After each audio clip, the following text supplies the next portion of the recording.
What is up, fellow fanatics? It is me, Darius. I'm here with my cousin, Not me, Darius. the nefarious one. Darius the Nefarious. Yes. You know what his horoscope is? Sagittarius. I thought you were going to say Aquarius. Oh, that's hilarious. Welcome to Groovy Fee in the building. He was here before me. We got Andre Ware and Zhang Beto. Hello, What up? What everyone, up? film fan.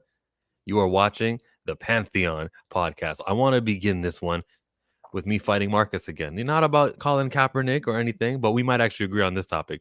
Here is a list. It's an exceptional slate that continues in 2026, including mega franchises, Star Wars and Avengers films.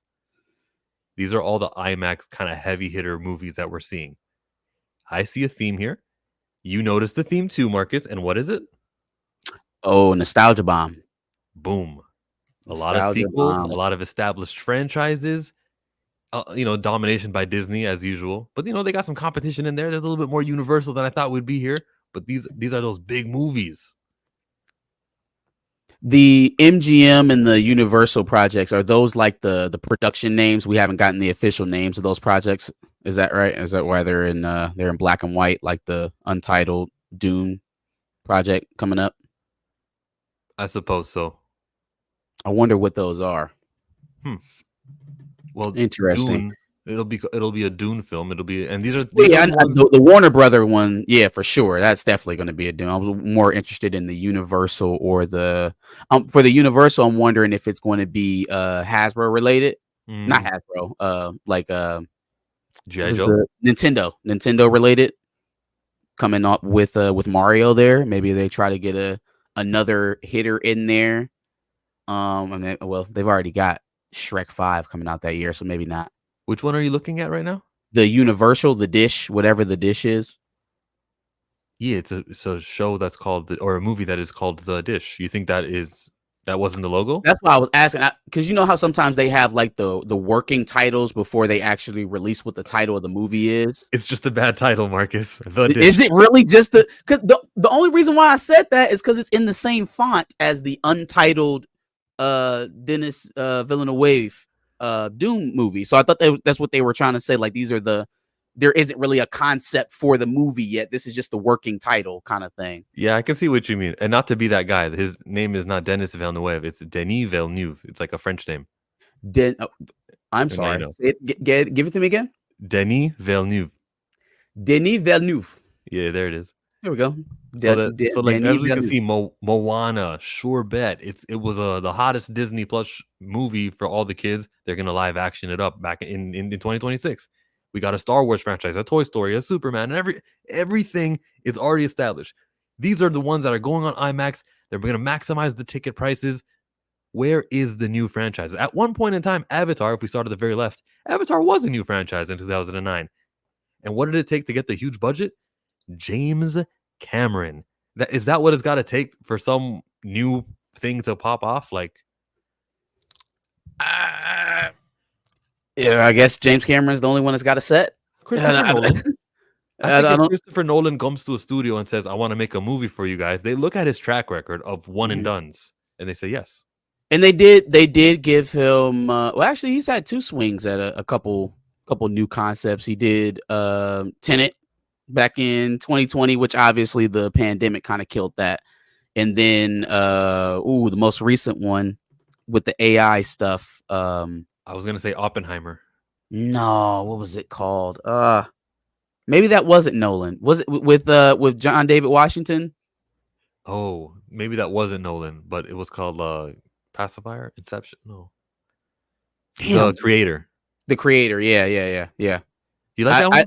I thought that was maybe not. I could be tripping. But Tenet definitely was one of those kind of a newer concept, an original concept of something. Definitely a refreshing take on time travel or alternate timelines, right? Or alternate realities.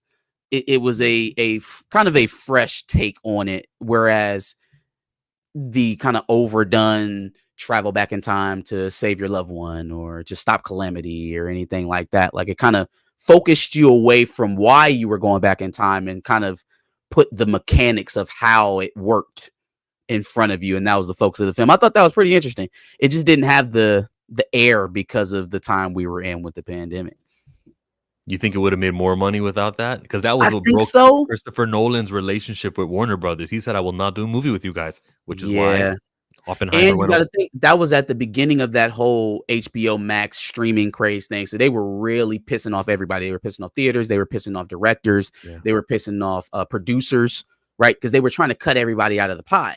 Scarlett Johansson fought them and won. And then there was the Jungle Cruise movie that The Rock and Emily Blunt, they got paid. They did get paid. And then on Warner Brothers side, they pissed off the Wonder Woman team that worked on that. Not that it was gonna make much money, but it is what it is. I'm sorry for almost making you poor die. Patty. She just keeps getting her projects jacked. I think Star Wars is still in development, I think, Yeah. Sure. When Kennedy says I need to leave out on a win, she's talking about the Patty Jenkins movie. That's a huge win. Rogue Squadron. Did John Watts slide in front of Patty Jenkins, or was Skeleton Crew actually announced after Rogue Squadron?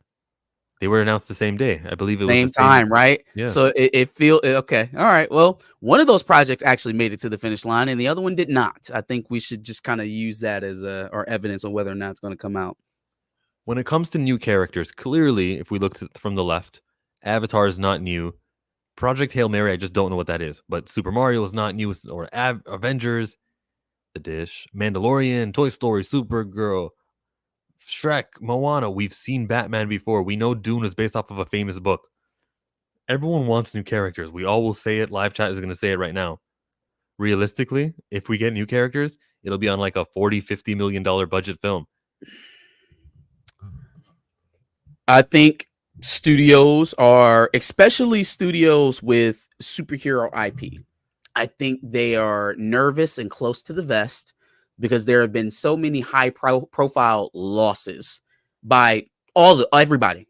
There isn't a studio that has been able to survive a flop or two in this part of the decade, right? I think with the IP stuff, they're kind of banking on whatever you would consider to be your guarantees or your treasure chest, the thing that's it's gonna hit anytime you pull it out. So your Toy Stories, Shrek, what else? Let me get back here. Look at that thing again.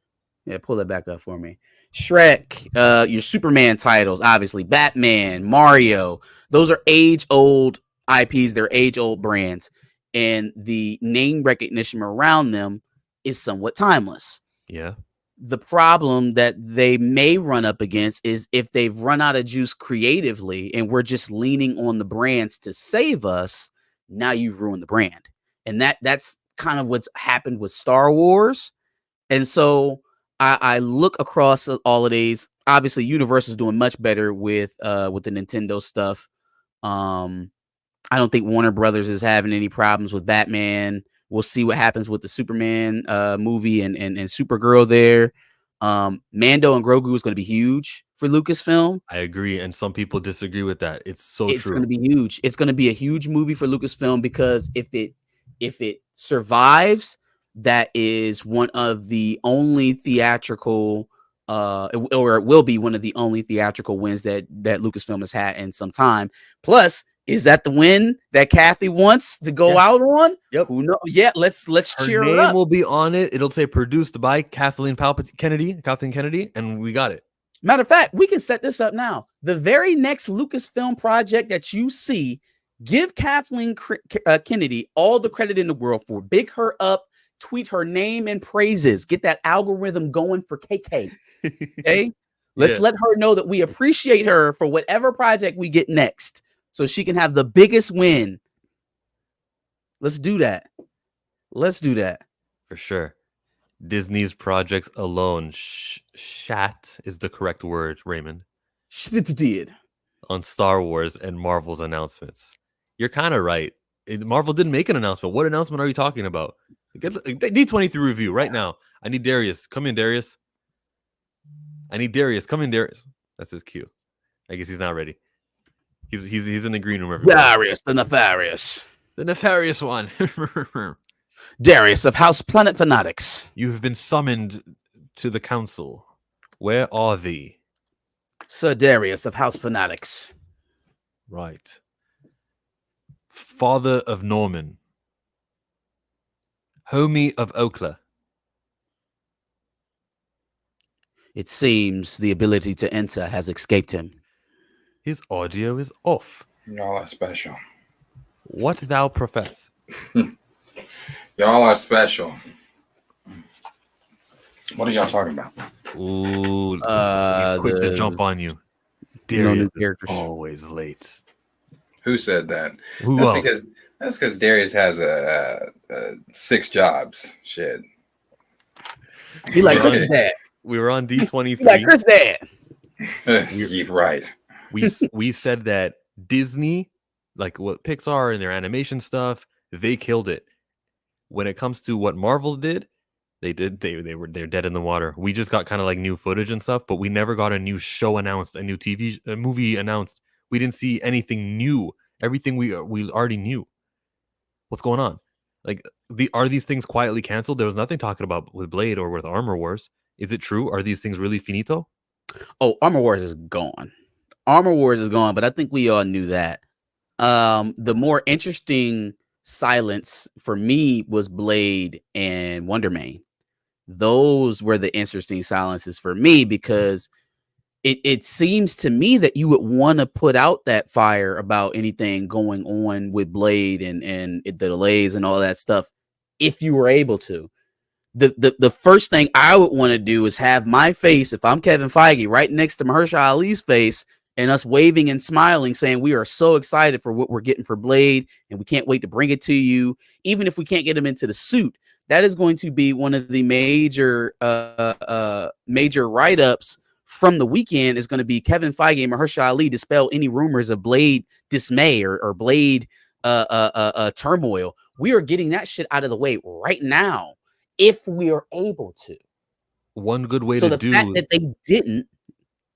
One good way to do that is show us him in the suit. You got a big screen right behind you at the Anaheim Center. You go, look, this is what Blade, he already fit in his costume. Here's your first look, everybody. Now, that's not movie footage. That's not a script. But at least we can go, okay, things are rolling. All right, good to know that there's a Blade going on. Yeah. Yeah. And he couldn't even dress up. The fact that they didn't do that, it makes me think that they weren't able to, which would mean that Mahershala probably has moved on. If he's moved on quietly, it would behoove him to kick the can down the road and not talk about it until they've decided how to pivot away from it. Is anybody going to be all that mad at Marvel about Mahershala Ali not actually bringing his role of Blade to fruition if we're having a Blade 4? Is anybody going to be all up in arms? And if they are, how is that going to balance out?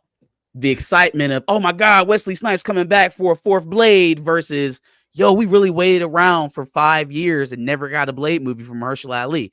I think the latter of that will kind of go to the wayside while everybody gawks over the prospect of Wesley Snipes coming back. Ryan Reynolds. It's smart. It's smart. It feels like they kind of put the pieces in place for this to play out that way. We just got to kind of see how it plays out. But right now, that's kind of where I'm leaning. It doesn't seem positive for the new Blade. Okay, good way that you ended it, because you just said it doesn't seem positive for the new Blade. Because Wesley Snipes is returning for a 4th Blade. It's still positive. It's just not as good. Yes, it is. You know, I'd prefer the Mahershala Ali just so we can refresh the character, so that we never get the idea only one actor is attached to one character. But like, yeah, I'll take that Wesley Snipes Blade. Yeah. The one thing I don't want to reaffirm with this, though, is this idea now. Again, we talked about this last week, that now Ryan and Hugh, especially with this news that has been floating around from My Time to Shine about Hugh Jackman trying to come back post Secret Wars. I don't want to start to fall in love with this idea of one actor owning these roles in perpetuity. I love Hugh Jackman as Wolverine. Hugh Jackman is Wolverine for me on the silver screen. He can't be anybody else. You know, he is Logan. But the idea of the next 10 to 15 years of Wolverine being Hugh Jackman scares me a lot. It scares me a lot because that tells me you've got nothing. You've got nothing. Nothing. It doesn't matter how many characters you have, how many storylines you got in the tuck, how many different directions that we can think about going. If they are going to commit the next decade to Hugh Jackman as Wolverine, y'all, it don't matter how much nostalgia is in that bucket. This shit is going to fail.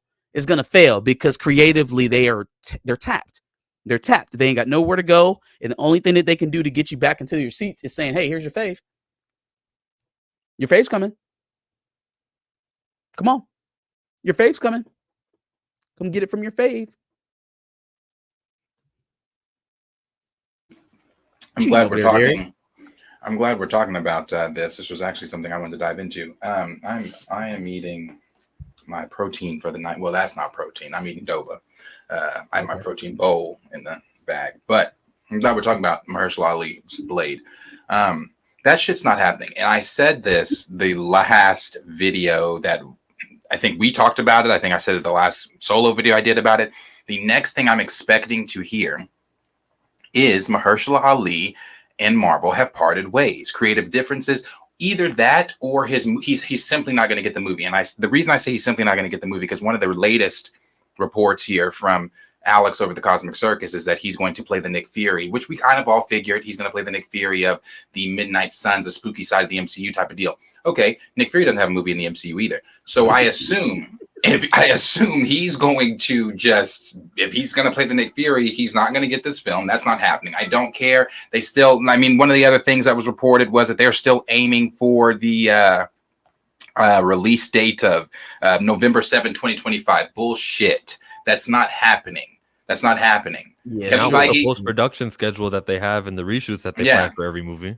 No, it's not happening. I don't give a fuck how much Kevin Feige said up there before Deadpool and Wolverine and said, oh, he's read the script and they're just trying to pin down a No, they're not. No, they're not. This is not top shelf priority for them. And it's like Marcus, like you were just saying, you and Chill were just saying, if you really wanted to get fans happy or at least, have us thinking that this is still a go, D23 SDCC was the moments to do it, and you did not bring Mahershala out. The thing that we heard before D23, the last little report here, is that the film is in limbo, which means that I'm telling you, the next thing we're going to hear is Mahershala and Marvel have parted ways with the solo film, or he's just going to do the Nick Fury thing, or just parted ways in general. And if I were Mahershala, I wouldn't accept the Nick Fury role.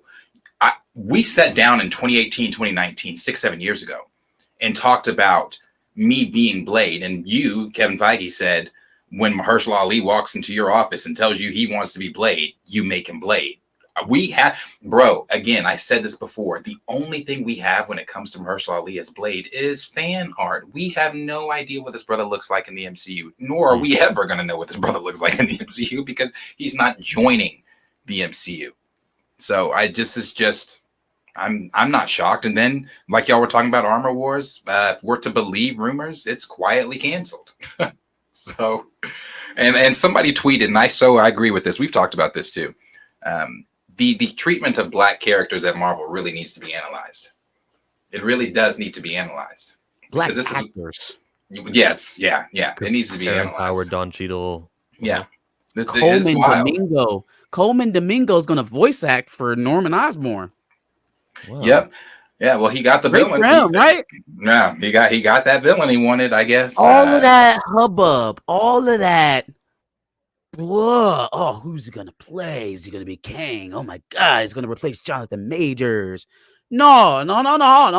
We said race swapped Norman Osborn. Feel represented. Yeah. It's like we need to have a stronger kind of voice or a hashtag for how race swap casting isn't real representation. Now that's way too many words for a hashtag, but there needs to be some sort of message that's like a easy, We need to continue to rag on it because I do think, well, I don't know. It's kind of hard to say that with Yahya Abdul-Mateen taking Wonder Man, but I do think that there is a bit of concern maybe now about taking on those race swapped roles. I think there's a bit of massaging that has to happen with the reason why I say it. The reason why I say it is because of where they landed with Giancarlo Esposito and where they landed with Coleman Domingo. They very easily could have put them on screen in white character roles and did what they did with black characters usually, but they didn't. Well, is Sidewinder black? I don't know. His face is red. His face is, so he's a beast. You can't define. Okay, we'll say that. We'll throw that one in the middle. Throw it away. What about well, no, Norman Osborn is not black, fam. Jonathan Majors, Kang is not black. Shit.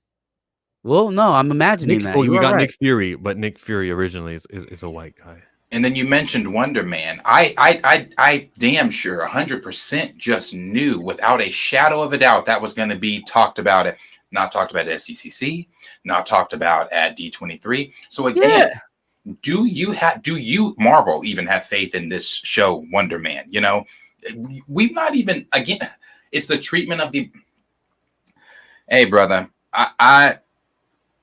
it's strange. It's strange because I really did it. I expected, I'm be honest with you, I expected Armor Wars, D23. I expected Wonder Man, D23. Nothing. Where was Wonder Man supposed to be? Spring 2025?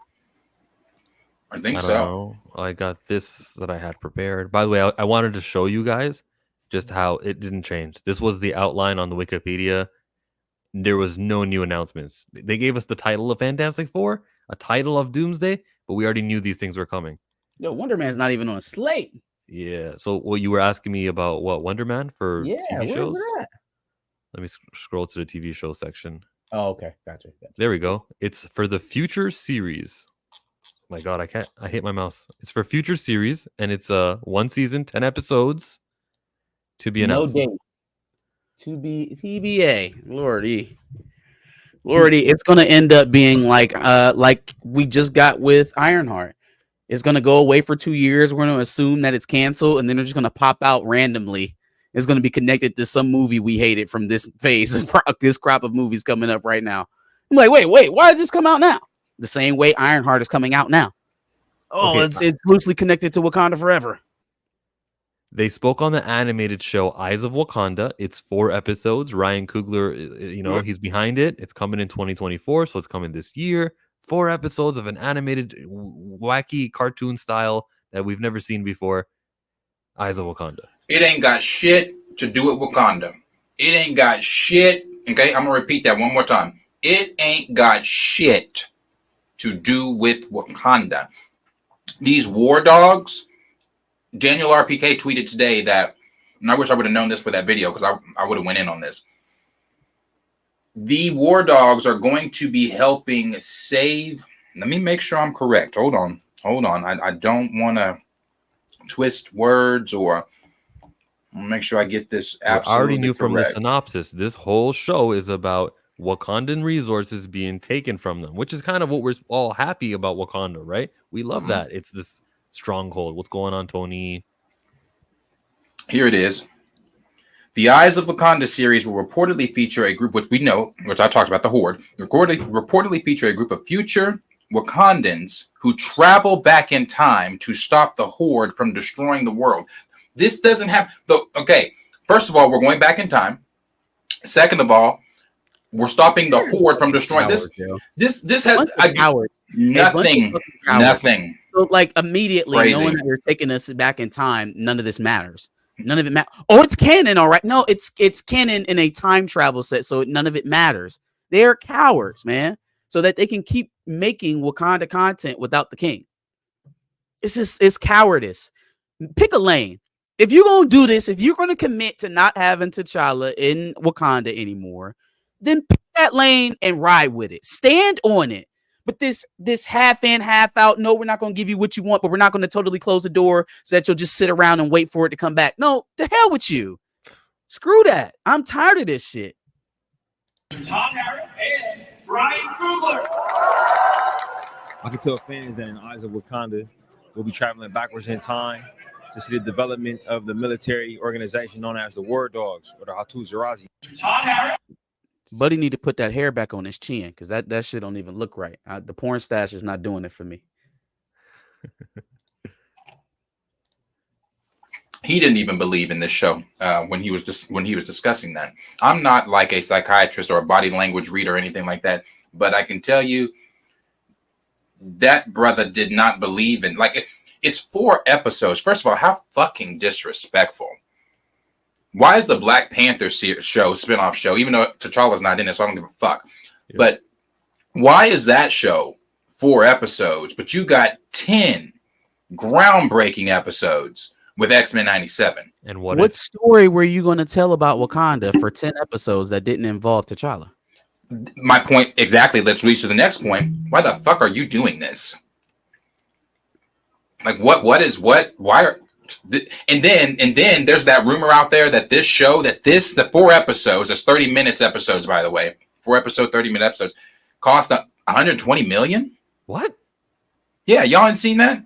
The secret project of Eyes of Wakanda. The secret project.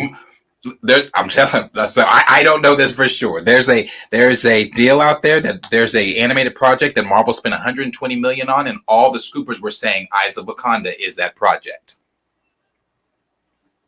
Could they have deleted some episodes? I think 120 million for 4 episodes. I think I don't know if it's in that. If a lot of it went to the 3D CGI animation, or I don't know. That's also how they spend over there at Disney, though. They spend money where they don't have to. They're wasteful. Leslie Headland spent almost $200 million on The Acolyte, and they shot that show in 2 places. They was either on Coruscant or the Witch Planet. The entire season, $200 million. They're wasteful. There's no oversight. There's no one there to kick anyone in the ass and say, hey, get your work done. Do this more efficiently. No, we're not reshooting this. Get it right done the first time. So they're wasteful producers. They do not work efficiently. And the show's not going to be watched. It's going to have low viewership. How do we express ourselves and say that this isn't a rejection of anything but you killed T'Challa and there's no Black Panther in this franchise anymore, and that's why? How do we make sure that the message that they receive is, oh, so you need him? Okay. Because I would hate for the message to be, man, you can't even do 4 episodes for these people and they won't support it. They weren't even worth the money.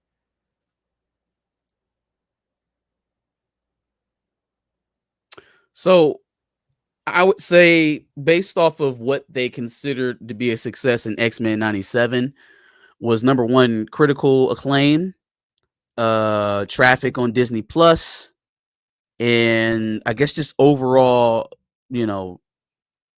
space in the conversation, like having Disney in a overall positive light. If you don't clear any of those bars, if you don't affect the traffic on Disney Plus, if you're not affecting subscribership, and you're not high on the critics list for that time that you're in, for those 4 weeks that you're on, I don't feel like it's done its job. I don't feel like, it doesn't seem like they're going to be able to clear any of those bars at the moment. They're not going to clear any of those bars. You can't clear those bars in 4 episodes when you're not even spending time in Wakanda. This is a time travel So they're not going to clear any of that. Like the difference in X-97 is week to week. It was emotional. It was captivating. It grabbed you. Like you wanted to know, what are you doing in 4 episodes that's going to make you feel what we felt just in 1 episode of 97? Critics are not going to pan this show. No. It's a Black show. I'm not racist. This is, it was certified fresh. Sure. Yeah. It was right there. 7.5 out of 10. No one's going to be critically, taking a crap at this. T'Challa will be mentioned in these articles after, though. Go ahead, Chill. I'm sorry. I was gonna say, you go. I'm sorry. I'm so sorry. Yeah, T'Challa will be mentioned in these articles. Like most of these, like fandom wire, I can see them doing one after. That's something I'm gonna say going around the bout of Eyes of Wakanda. Marvel continues to try to push more Black Panther content without T'Challa. Is it working? Blah blah blah blah blah blah. I didn't know this. But I guess there was a T'Challa Star-Lord animated, but they wanted to do it like a whole animated deal, though. Wow, because they said it was a series. Nah, it was episode 4 or 5 or What If. when Star-Lord. I think I seen something like that was on the canceled list. Yeah, it was on the canceled list. Somebody It was saying that it was they a show. canceled it. Yeah, They said it was a show. It might have. Maybe it was in development while Chad was still alive. Maybe I couldn't see them doing that after he passed, Right. or even still having that in consideration after he passed. Well, the blame of Ant-Man and the Wasp: Quantumania was put on Kang. At least it was from the Variety article, Tatiana Siegel. The same thing can be done here. Blame will be directed to where it doesn't need to be directed. Just like Andre Ward directed a super chat to right on the Pantheon stream. So if they can travel back in time, then they can save T'Challa. Hey man, but it's canon though, right? But it's canon. It's canon. So you're telling me you're going to canonize a way that you can go back and save the king, and we're just not going to do it. That's a good motherfucking point that I did not even think of. You telling me canon. You telling me, which I'm not shocked because it's the most technologically advanced nation in the world. They can time travel. Okay. And we had a funeral for the king. I mean, that's how we brought back Loki, right? That's literally how we brought back Loki. Oh, let's head back to 2009. Oh, let's go to the Avengers Tower. Oh, look, there's Loki. Yep. All of a sudden, we got a Loki back in the MCU. Worked seamlessly. There was no disruption of the timeline. Oh, yeah, there was, but then we just played that whole thing out. We destroyed the TVA, and now we're good.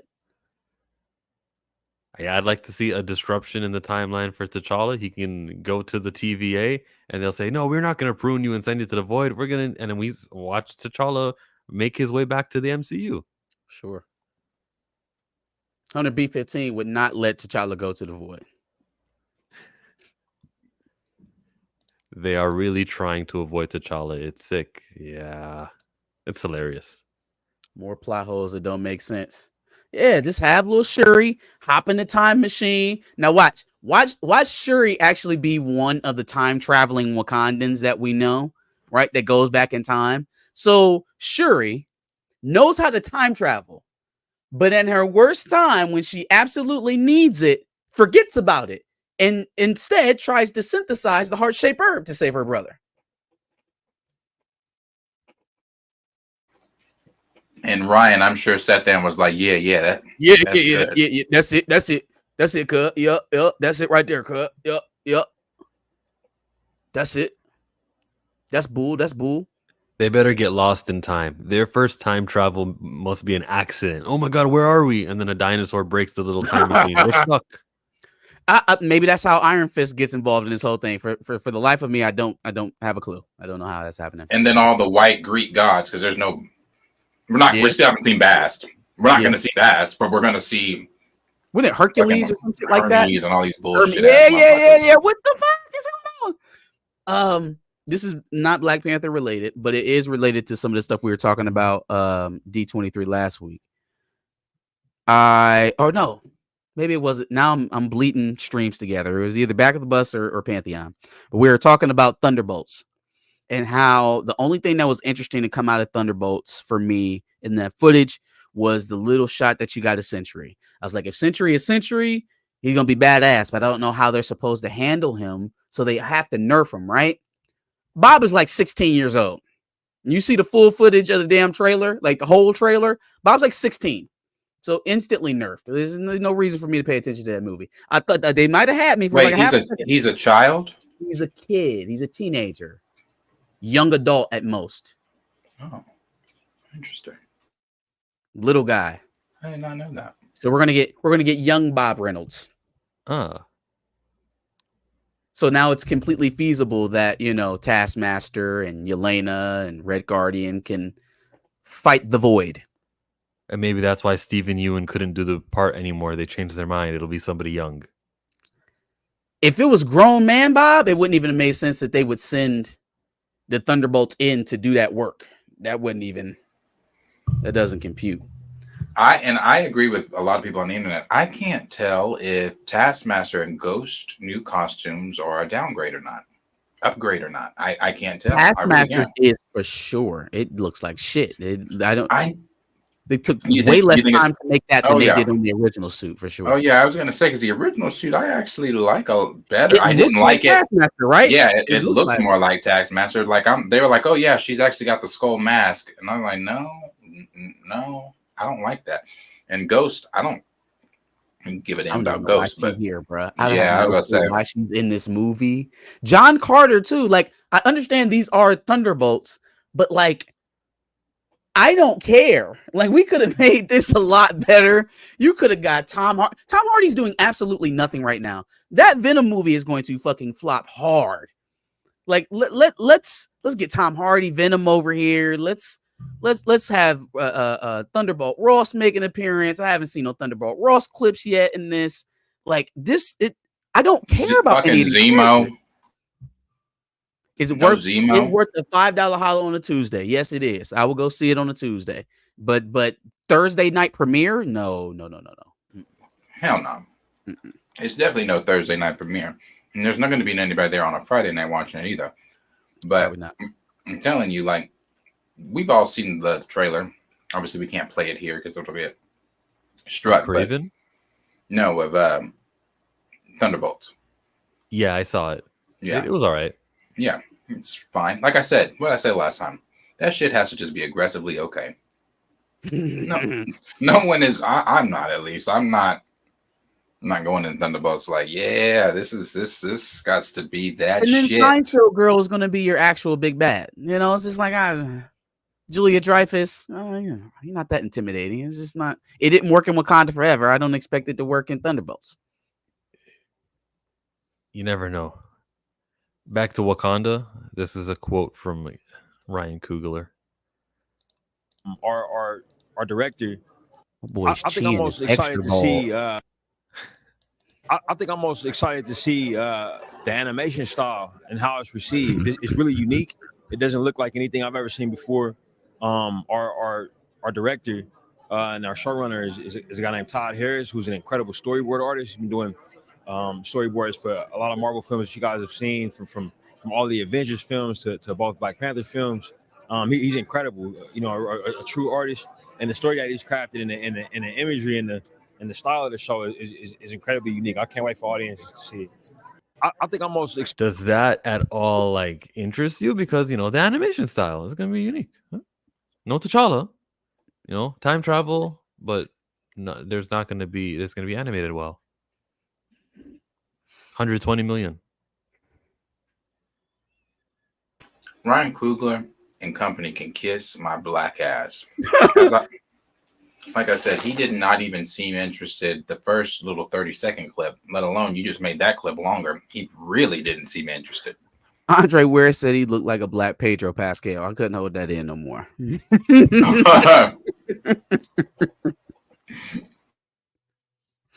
Hey, Ricky, hurry up on the red carpet, man. Yeah. Nah, man. I don't. That's it for D23 on the Marvel side. If you guys want to talk about Incredibles, go at it. Do you guys care? Well, yeah, Black Claw asked what we thought about Incredibles 3, what we think it's going to be about. Ooh, I theorized a little bit about this on Sunday. I do think we're going to be in for a time jump.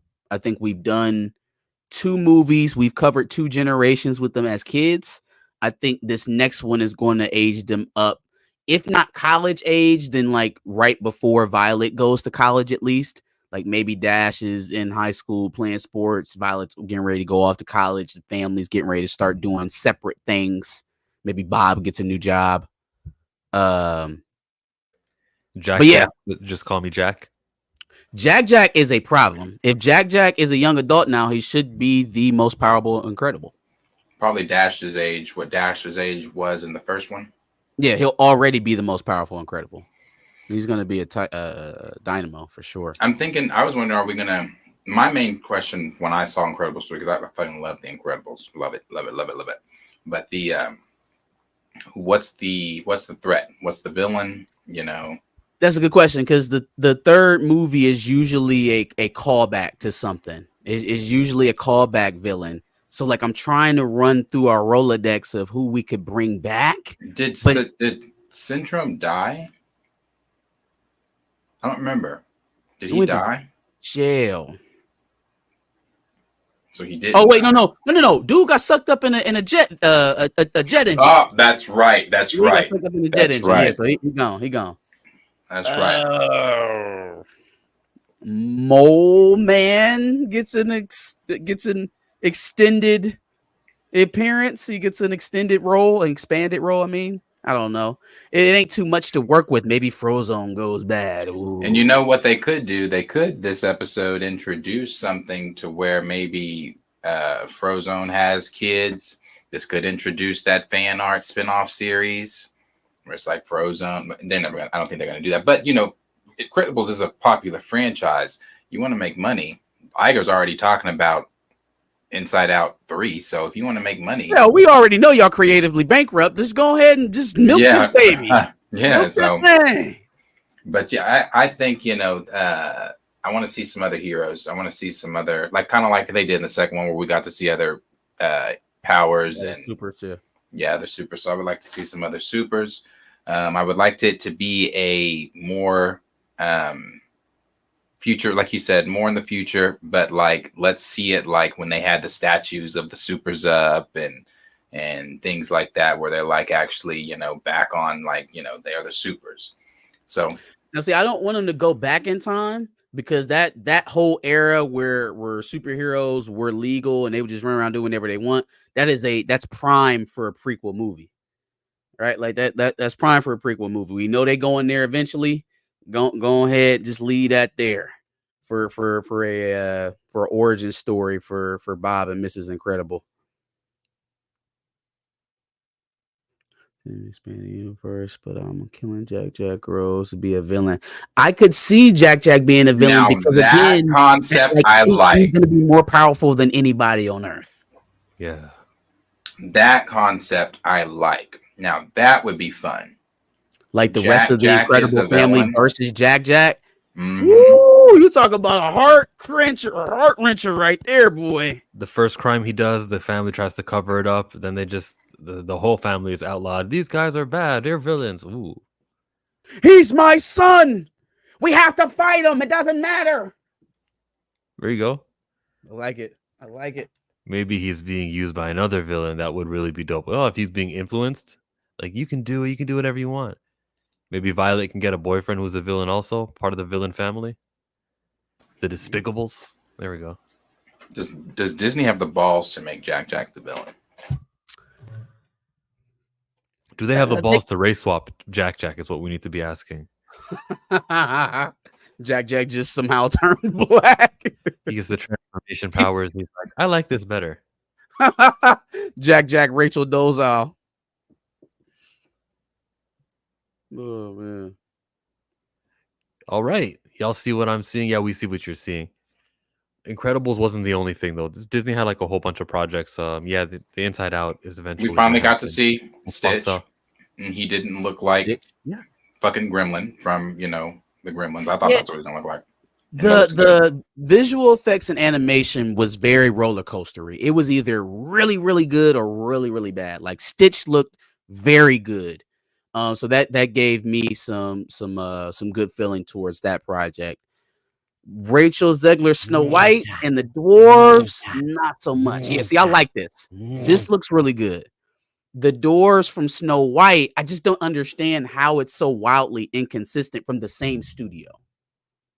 These are the same people. They don't want to use little people. Projects. How are we? Well, that was a problem in itself, which letting Peter Dinklage have a monopoly on all little people roles in Hollywood is insanity. It's crazy. He's the one true imp. But the digitized dwarves just look so bad. It doesn't look like it's from this time. It looks like early 2000s digital effects for me. This shit could have been in the prequel series, Star Wars. I forgot who tagged me in it, but there's the side-by-side picture of why am I blanking on her name? She's playing the witch. Gal Gadot. Yeah, Gal next to Rachel, and they're like, you know, the witch is jealous of her looks and da da da da da da da. Or who? Damn, I don't exactly remember what it said, but it was a. I was like, yeah, she is. Gal is prettier than her in that picture and in the trailer. Liam, the only thing I didn't like about her costume was the cut. They had to fix that bob. They should have had a sister do her bob. She looked like Laura Farquaad. She looks like Laura Farquaad. A Perp was saying Shrek is gonna make more money than Toy Story. Then Toy Story. Ooh, that is going to be a nice battle because they're releasing kind of right next to each other too. I don't know. Ooh, has a Shrek ever beat out a Toy Story? It's never crossed $1 billion. Puss in Boots did well, but not $1 billion. Not $1 billion, right? Interesting. When was the last? When did Shrek 4 come out? Don't know, but I'll know in like 10 seconds. But see, the thing that they have to do with Shrek is they cannot do what they did with Shrek 4. Or 3, honestly. 4 wasn't that the Prince Charming came back to try Sorry, not 3. Was it Shrek 5 with the kids? Or not Shrek 4? 5 is the one that's getting ready to come out. What year was it, you? Shrek 4 Ever After was 2010. 2010. It grossed 752 million. That's pretty good. Still not $1 billion, but that's pretty good. Oh, King Arthur is the third one. Yeah. Okay. There you go. But Toy Story 3 was also in 2010, and they got to $1 billion. $1 billion. Yeah. Even Toy Story 3 is a fucking masterpiece. I just don't know where we're going with Toy Story 5. How long are you going to drag that string out? Like, eventually they're going to hit a wall. Is it going to be at Toy Story 5? No. Maybe. No. All you got to do is I play agree. You Got a Friend in Me, and the trailer will sell tickets. I agreed with you on that, and I had been saying that same thing. I thought, to me, it should have stopped at 3. 3 to me was the perfect ending. Perfect ending. Yep. I Once loved Andy her. was out of the picture, it was a perfect. It was perfect tie-up. ending. Mm-hmm. But the concept for this one is fun to. It's going to be fun to see our Toy Story characters going up against electronics. You know, things that kids are. I think it'll be fun. I think if you try to modernize too much, you run the risk of alienating the audience that makes you think that it's going to be an automatic win. If you put too much of a deviation in between the period when we felt those feelings, because that's the emotional tie. That's what's going to make us give you a chance for the 5th installment, right? It's already getting a little bit redundant and it feels like you're just washing this through again so that you can make some money, but we'll allow it because it's Toy Story and because of our emotional tie. Well, so the you paid for the ticket. You just explained why you paid for the right. That's why I'll pay for the ticket, right? Admittedly. So but then nothing matters after this. No. To go and make $1 billion as an animated film, I gotta go see that thing once. I gotta go see that thing twice. I'm also probably gonna go buy toys. I'm gonna go buy a whole bunch of other shit to make up with that craze, right? But if you're not serving that audience that's going to do all of that, it's less likely you get that type of energy. Was the point I was going with. Okay, yeah, you may not have as many sales because the alternate toys that the toys are going to be fighting in Toy Story. I'm saying even ticket sales. Am I going to come back and see the movie twice if I feel like it's not serving me? But this is Disney. They're thinking about more than just ticket sales. They're also thinking about the theme park attractions. Are we introducing a brand new character that we can, high five and a guy in a costume pretending to be a Disney character at the theme parks? No, you're not in Toy Story 5. If the right. theme is electronic games are I was gonna say, how do you integrate that into the parks?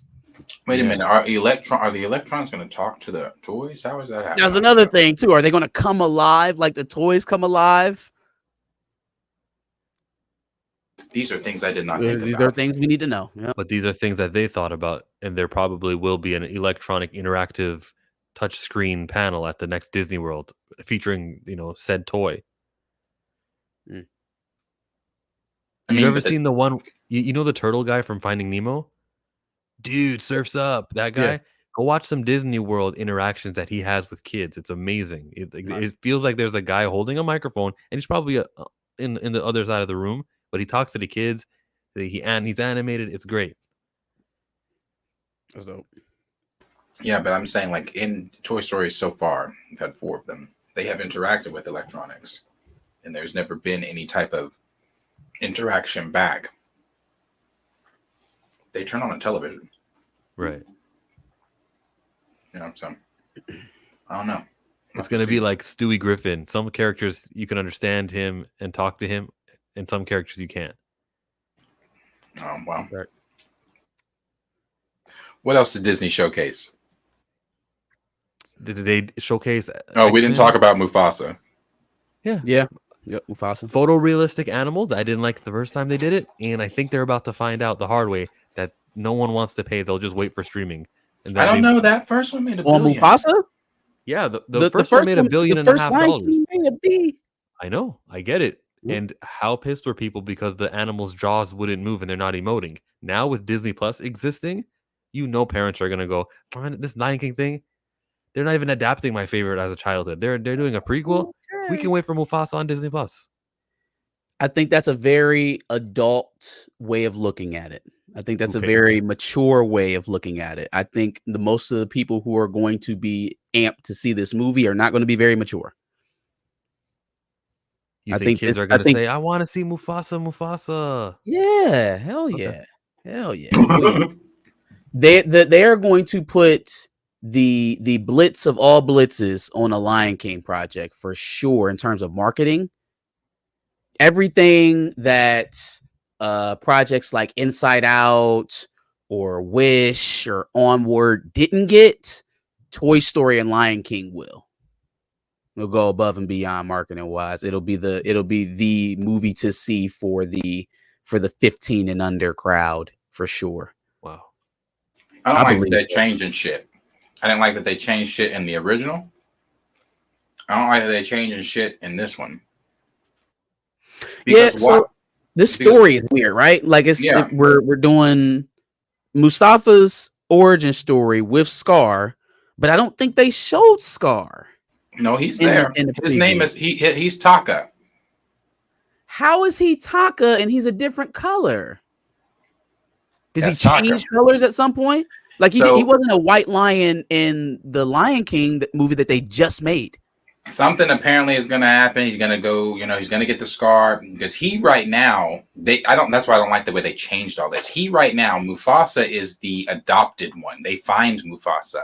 And then he's like, oh. But if this movie holds up, Taka is also adopted because he's not part of the Lions at Pride Rock. He's part of this albino tiger pride. But remember, in the trailer, his dad says Taka is the heir to the throne, and he's my blood and blah. The Pride Rock from the albino tigers. I don't like this story at all. I'm telling you, I don't like it. So now Mufasa has come in. I don't know how it's going to play out in the movie, but Mufasa is going to eventually, be king of Pride Rock and go on to be Mufasa. But originally, it was Taka, Scar's birthright. Why would Scar change his name permanently to Scar? I don't know why they changed it. I don't know why. It feels like a retcon. This definitely feels like a retcon. I know he's nowhere near this project at all, and I probably shouldn't even be mentioning him, but I feel his influence all over this. I feel Ryan Coogler's spirit all over this synopsis. Like, oh yeah, he took my throne, and now I'll sit here and I'll connive in the darkness for all our lives, plotting, and then I'll murder him and banish his son so I can take back the throne, making the guy who originally had his throne stolen from him the bad guy in the first place. This is Black Panther all over again. Jesus Christ. I saw a tweet that said, so Mufasa was adopted, came in and stole the throne from Scar. That was his birthright. He said, shit, I'd have tried to kill him too. It's stupid. Again? Why are we doing Black Panther again? I'm telling you, it's dumb. It is dumb. That's why when I saw the trailer the first time, I said, I don't like that they changed Mufasa's backstory. He's not a fucking orphan. Neither one of them are. They were born to the same mother and father. One just was a fucking grew up. Have you seen that movie, The Child? I think it's what it's called, with Macaulay Culkin and the little boy that plays the guy that plays Frodo. I think it's Frodo. And Elijah Wood. Yes, there's a film where they're brothers. They're stepbrothers. Oh, yeah. She's got to choose. Yeah. That is that not their story? Why the fuck did you change that? Both of the kids, and she just picked. Sorry, Billy. Yeah, but that motherfucker was crazy in that movie, trying to kill them and shit. Oh So my god, yeah, that shit was crazy. Yeah, that's those two. That's Scar and Mufasa. The good son. Yes, the good son. Thank you. Yeah. The other two that were mentioned in Disney animation was Zootopia and Frozen 3. Let it go. Zootopia 2, I'm excited for. Frozen 3, Really? It's either or. I mean, I've seen Frozen 2. I liked Frozen 1 better. I thought the songs were better in Frozen 1. I hope they get back to the music in 3. But they said a lot of the stuff that happened in Frozen 2, a lot of the mysteries that were going on are going to get explained in 3. Meaning the lesbian reveal? The what now? The lesbian reveal.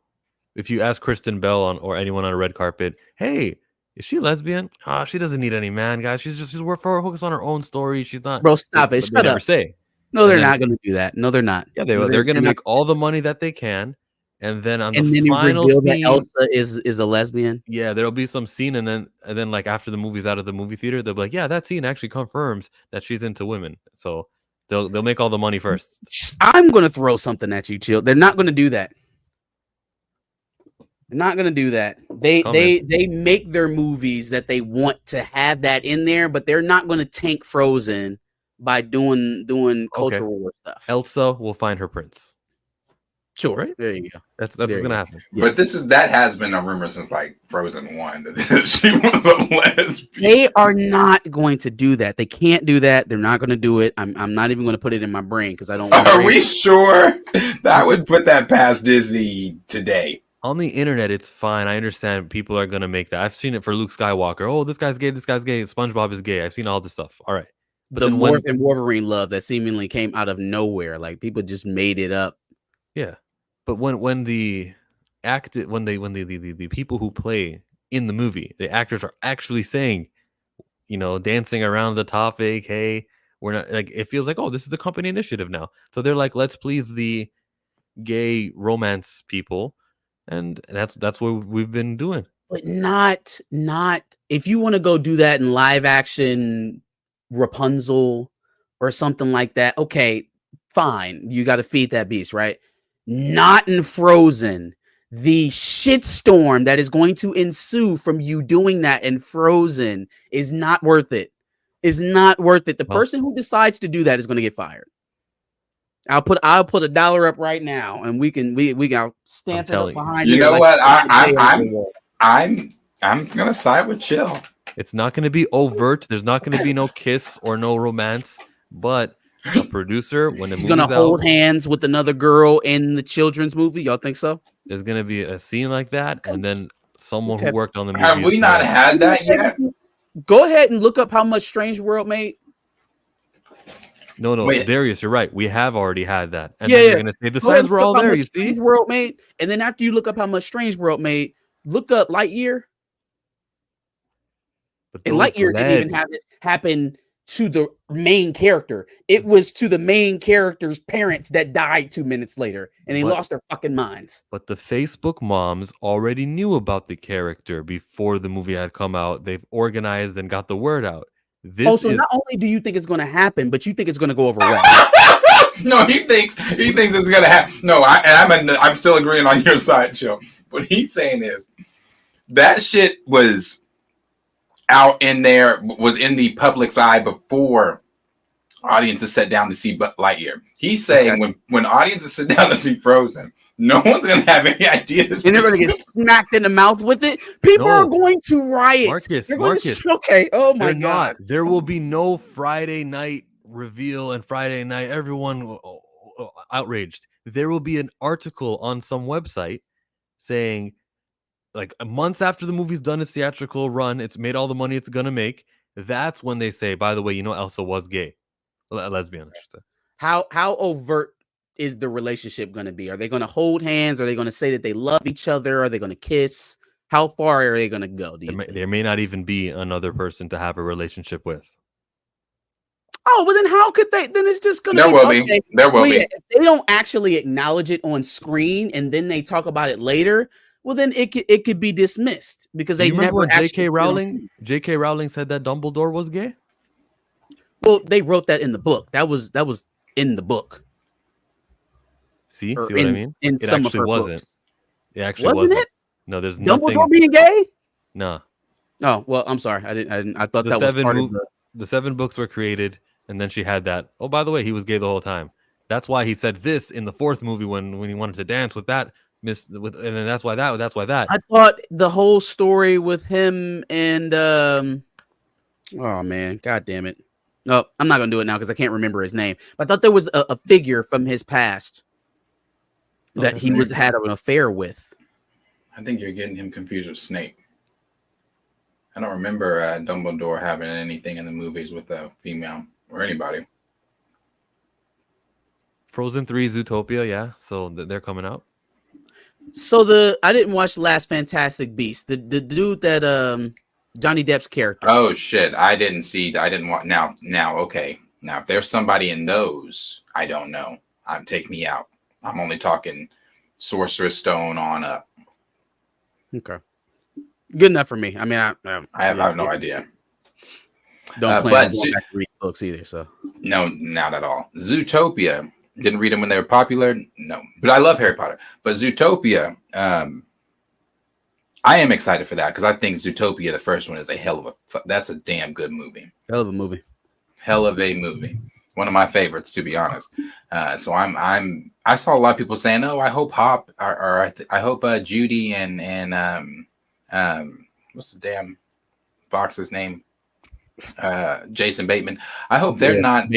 I hope they're not in a relationship or anything like that.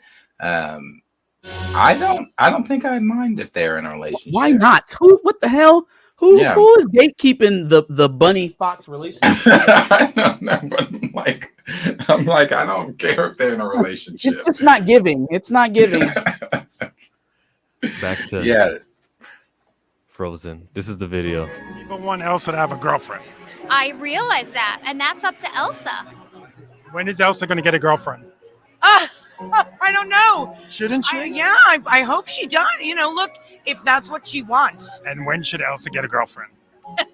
I mean, I'm standing right here, but I am her mother in this movie, so it's weird. So I don't think that's going to happen. But I think eventually, yes. Elsa doesn't define herself by a romantic relationship, as I do not try to define myself by a romantic relationship. She's just figuring out why she has these powers and where she belongs, and she's got the weight of the kingdom on her shoulders.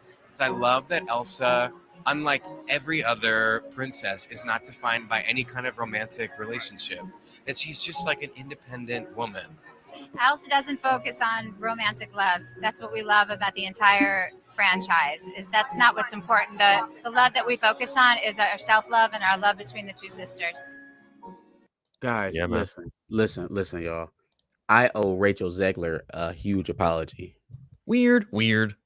I owe her a huge apology because I thought that, the words that she was giving off in those interviews while she was talking about Snow White, I thought that was her being entitled. I thought that was her, stepping out of her lane, stepping out of her box, talking too much. No. She is completely in step with her company. She's completely in line with the people that she works with. She's ascertaining the atmosphere around her, the environment around her, and she's blending in because everything she said matches up completely with what they were just talking about in Frozen. Guys, listen. It was a company narrative. Everyone sounded the same with their answers. Yeah, and you know what? I recognize some of the actors on there. I know some of them are gay, some of them non-binary. I've noticed some of them in other projects, so I understand that's their lifestyle, that is their experience, that is their fight. We're selling Frozen to kids, right? And kids handle concepts, especially things like emotion and love, on very basic flat planes, right? And so you start introducing all of this stuff into what is supposed to be a fairy tale. Well, fairy tales don't usually have the running theme of a strong, independent woman. About a woman doing it all on her own. Like let's flip it, right? Let's turn it into a fairy tale about a man who does it all on his own. Well, what is the result of that man? Well, that man's lonely. He doesn't have any outward connections. He needs to come together with somebody to truly be whole. But somehow it's seen as a virtue for a woman to be alone and to be pioneering by herself without love. No, we don't need love as a motivation. Why would you need that? Ugh, yuck. Romance, ew, chivalry, yuck. Who needs a Prince Charming? Who does that? And fairy tales. It's supposed to be over the top. It's supposed to be over romanticized. It is supposed to be something that's not believable because it is a fairy tale. If you want to write a drama series for middle-aged women, I hear Sex in the City is calling this. Like, why? Now, I'll step back a little bit and say that I haven't noticed this in the show, or excuse me, in the movies. I have not. It has not come through to me. So I will be fair in that regard. But hearing them say all of that, I do believe what you're saying. I think she's going to end up being gay at some point. Yeah. They're trying to prepare audiences for Elsa being gay. So simultaneously, as you're having a conversation about not needing to have relationships motivate you in your life, you're going to put a relationship in there that is going to naturally confuse a lot of children in the stages of their life that they're interested in Frozen. For no other reason, for your own personal representation. You can't possibly tell me that you're trying to represent all of the gay 8-year-olds in the United States. It won't be overt. It will just be something small for them to claim afterwards. Fam, that didn't feel overt. None of that felt overt. It felt like they were openly talking about a character, a cartoon being gay. It's just once, which in itself is not. That's not the problem. The problem is that it felt like the center, right? It felt like the focus of the character. It felt like the driving force of what they felt like the character was. Oh, but that's just because Variety cut up the interview that way. He asked everyone the same question, so that's why that felt that way. Fair enough. Fair enough. And again, I haven't seen it come through in the character on screen. And it won't. What I just saw didn't make me feel very character about the prospects. Well, they've got to have that so that 3 years from now, when Frozen 3 happens, what are you laughing at, Darius? Mommy, why is Elsa tongue kissing a girl? I don't. That's not a. But you think that's going to be the final scene, like Avatar, Legend of Korra, final scene type thing? You've watched the show for 4 seasons. Now let's get it in there right at the end, even though she was dating a guy in the beginning, wasn't she? I was going to say, but you saw the turn in Legends of Korra. You saw where they were going for a standard, okay, guy meets girl story. And then it flipped somewhere in the middle of the series. They decided not to bring that all the way home. No. We don't have to relitigate it. No, not that we don't have to relitigate. I have no problem with relitigating things. I have a problem with the lack of pride. Pardon, I'm saying P words, and you can hear the lack of pride in the representation of gay. Like, for the pardon the pun, but pride. Like, you're supposed to say this is a gay character. You're supposed to promote it. We're all supposed to know it in the trailer. I'll say. I see what you're saying. Yeah. But instead, it's sort of this back. It's a back door. Back door. Yeah. I get you, because they were scared of it. They put halfway in, they put halfway out. They never should have made her and was it not Jet? What is his dude? What's dude's name? Can't remember now. But they should have never made that a part of the storyline. It was unnecessary if they were ultimately going to end up with where we left Korra. But yeah, that was my thoughts on D23. We didn't talk about the X-Men 97 animated series. Season 2 is out. It's going to be out. We know that Beau Demayo is still the writer on it. But Beau Demayo had a couple quotes recently coming out. He was asked about the Emmys. He had more to say about just than the Emmys, but yes. And go ahead. Yes. It says, last month, the good news came down from the Television Academy that the first season of Marvel's Studios and series creator-writer, season 1 showrunner Beau Demayo, X-Men 97, was nominated for an Emmy in Outstanding Animated Program category for the DeMayo penned episode 5. Remember it. So that's a thing, you know. He says I could not be honored more, and in disbelief. If you've told me 10 years old, if you told the 10-year-old Beau that X-Men 97 show he created would be up for an Emmy, he would have laughed. Thank you. DeMayo wrote shortly after the news hit. See you in September. Unfortunately, so far it's looking we won't be seeing DeMayo at the Emmy Awards ceremony. Huh? He said, to those asking, Marvel Disney has not reached out to me, arrange my attendance to the Emmys for the show I created. Now, that's clearly him saying, invite me, everyone. I'm not going to be quiet. I need to be invited. And that's in September. They've got plenty of time. We shall see. My team has reached out. And then he says, could not be more honored and in display. We saw that, right? So, yeah, that's the thing. Victoria Alonso is going to be nominated. Ew. I think there is somebody at Marvel right now who got their finger on a button. And they like, if he tweet at us one more time about these goddamn Emmys, I'm going to tell everybody why we fired you. I think they got their finger on the button. I think they itching. Because this feels weird to me. This feels a way to me. Like they've already fired you, right? They've disavowed your work in a way because they've revised the second season that you had already had created and handed it off to someone else to drive forward.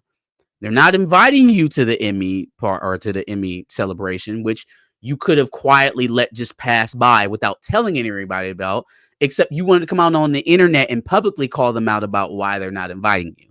He's basically daring them to tell everybody why you got fired. They're trying to stay quiet, and it seems like they don't really want to tell us why. Maybe it looks bad on them as well, but I feel like even still, since he was the one that got fired, it's probably going to play out worse on him than it could ever play out on them. I just feel like Beau should go on about his business. He should try to find employment elsewhere and move on instead of trying to beg for Disney's attention, because it just feels unbecoming. And again, we still don't know why you got fired. So you're good, fam. You're in a spot where you can just go elsewhere. Go work. They don't want to tell us why you got fired. So let them stay in that feeling and go work while no one else knows. The more he speaks, it feels like we're getting closer and closer to figure out why. We don't know, but those next big, like the big 5 studios, they're all talking to themselves, and they'll tell them the reason we got rid of Beau was because he did this. And whatever this is a big enough reason for him not to have been hired on anything since last year. You know, and there are some real realities you got to acknowledge about Beau Demayo. Black, Latino, gay, right? He's got some obvious OnlyFans. He's got some obvious, aberrations to his demographic, his makeup. That's going to make him stick out like a sore thumb. So I don't want to totally disavow the idea that he's being done wrong here. But again, if I were done wrong by this company, I would not be working so hard to get back on. This is why I take exception to people kind of throwing dirt on John Boyega's name after he said what he said about Disney because of the rumors of him coming back in this Ray film. It's like none of that's been confirmed. I haven't heard John Boyega out of his mouth say anything good about Disney. So until he does, until I hear it from him, I will believe him over some less reliable sources. But with Beau, he's very actively trying to get back in the circle, which makes me feel like something's not right about that. Yeah, no. I understand him wanting to I understand him wanting to be at the and I agree with Liam as well. wanting to be at the Emmys and things like that, but he does not have ownership of 97. Don't get me wrong. I've sang praises to Beau, and I will continue to sing praises to Beau as far as what he did with that first season as a writing. Now, as we all know, I posted that video that got me so much heat. I think that the thing has more dislikes than likes in the comments. There's not one that really agrees with me when I said about the sunspot and how the black characters were getting treated. So I completely agree with all that. He has no ownership of 97. When he had the show I created, you didn't create 97. You did. You didn't create that show. I didn't even catch that. You definitely didn't create this show. Yeah, you contributed to a phenomenal season. Created X-Men. Yeah, you didn't create 97. I think the taking to Twitter every single time he has an issue. I think, first of all, I hate when people, I'm one of the older heads. I have a Facebook. I can't stand when people do that on Facebook. I cannot stand when you feel as if you have to come in every single time there is something going on, because Beau hasn't been on Twitter. I don't know if anybody knows. I follow Beau. So Beau he has not been posting like that. Like, he's been posting pictures of him like at the gym and stuff like that. But I feel like every time you have to come to Twitter for sympathy or to see how many people are agreeing with you or whatever, you and your, like he said, my team reached out how do I put this? I'm an individual where, like, I will observe the situation, and how I observe the situation will have me act accordingly. And typically when I act, it's not just like, boom, I'm going to act in the moment. I like to watch shit marinate. If I was Beau, I would have waited until the Emmys actually, like, why are you talking about that? Your team has already quietly reached out. So since the team has already quietly reached out, let that shit marinate. Let's see what that, like, then if you want to come out here and be like, blah, blah, blah, still don't come out here starting about, I created the show. But if you want to come out here talking about, I was left out of a creative process that I was involved in and blah, blah, blah, blah, blah. Sure. But I just think too, I feel for him. I do, for not being able to do season 2 and, all that kind of stuff like that. But it's getting a bit redundant now. We got someone that just popped in the back. Falcon says, congrats to the 3K to Planet Fanatics. Yeah, congratulations. Thank you for that. Thank you. We got Corey in the house. It's a party every week, baby. Check it out. Shake it up. You remember when the president used to go, the president of the United States? Remember that one? Corey in the House was not one of my favorites, but it was so random. It was like, oh yeah, we lived in Chicago, and then all of a sudden we just live in the White House with my dad. Right. You're wrong. I'll give you a second chance. What city did they live in? Where did they live? It was DC. Detroit. Detroit. That's where they live. Live chat. Somebody live chat. It was San Francisco. San Francisco. Yes. Okeechobee. Wake up, San Francisco. The Chill Grill. Yeah, the episode where he's Okeechobee. Yeah. And the one who played Ahsoka is the Ashley Eckstein. She was Muffy, I think, right? Was it Muffy? Yo. Wait, who played Ahsoka? Wait, Muffy. Who plays the girlfriend? Not the girlfriend, but like the bully. The bully. Yeah, the one she was always beefing with. She's the voice of Ahsoka from Star Wars. Oh, that yes. That is her. Yeah. Anyways, hi Corey. Small world. We were just on Disney with the D23 stuff, and then we went to X-Men. Do you want to talk to us about D23, about anything new that sparked your interest that they announced? Lilo and Stitch live action. Oh. That would be it. No, what else was there? Incredibles. Zootopia, Frozen 3. They had Snow White. Zootopia, but not Frozen 3. Mufasa. Oh, y'all ask Corey what y'all asked me. Mufasa for sure. Yep, Okay. Mufasa go.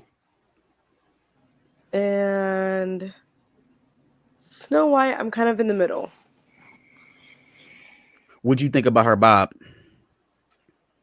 I was not feeling the bob. Yeah, it was fucked up, right? That bob's not it. They should have gone a little bit longer.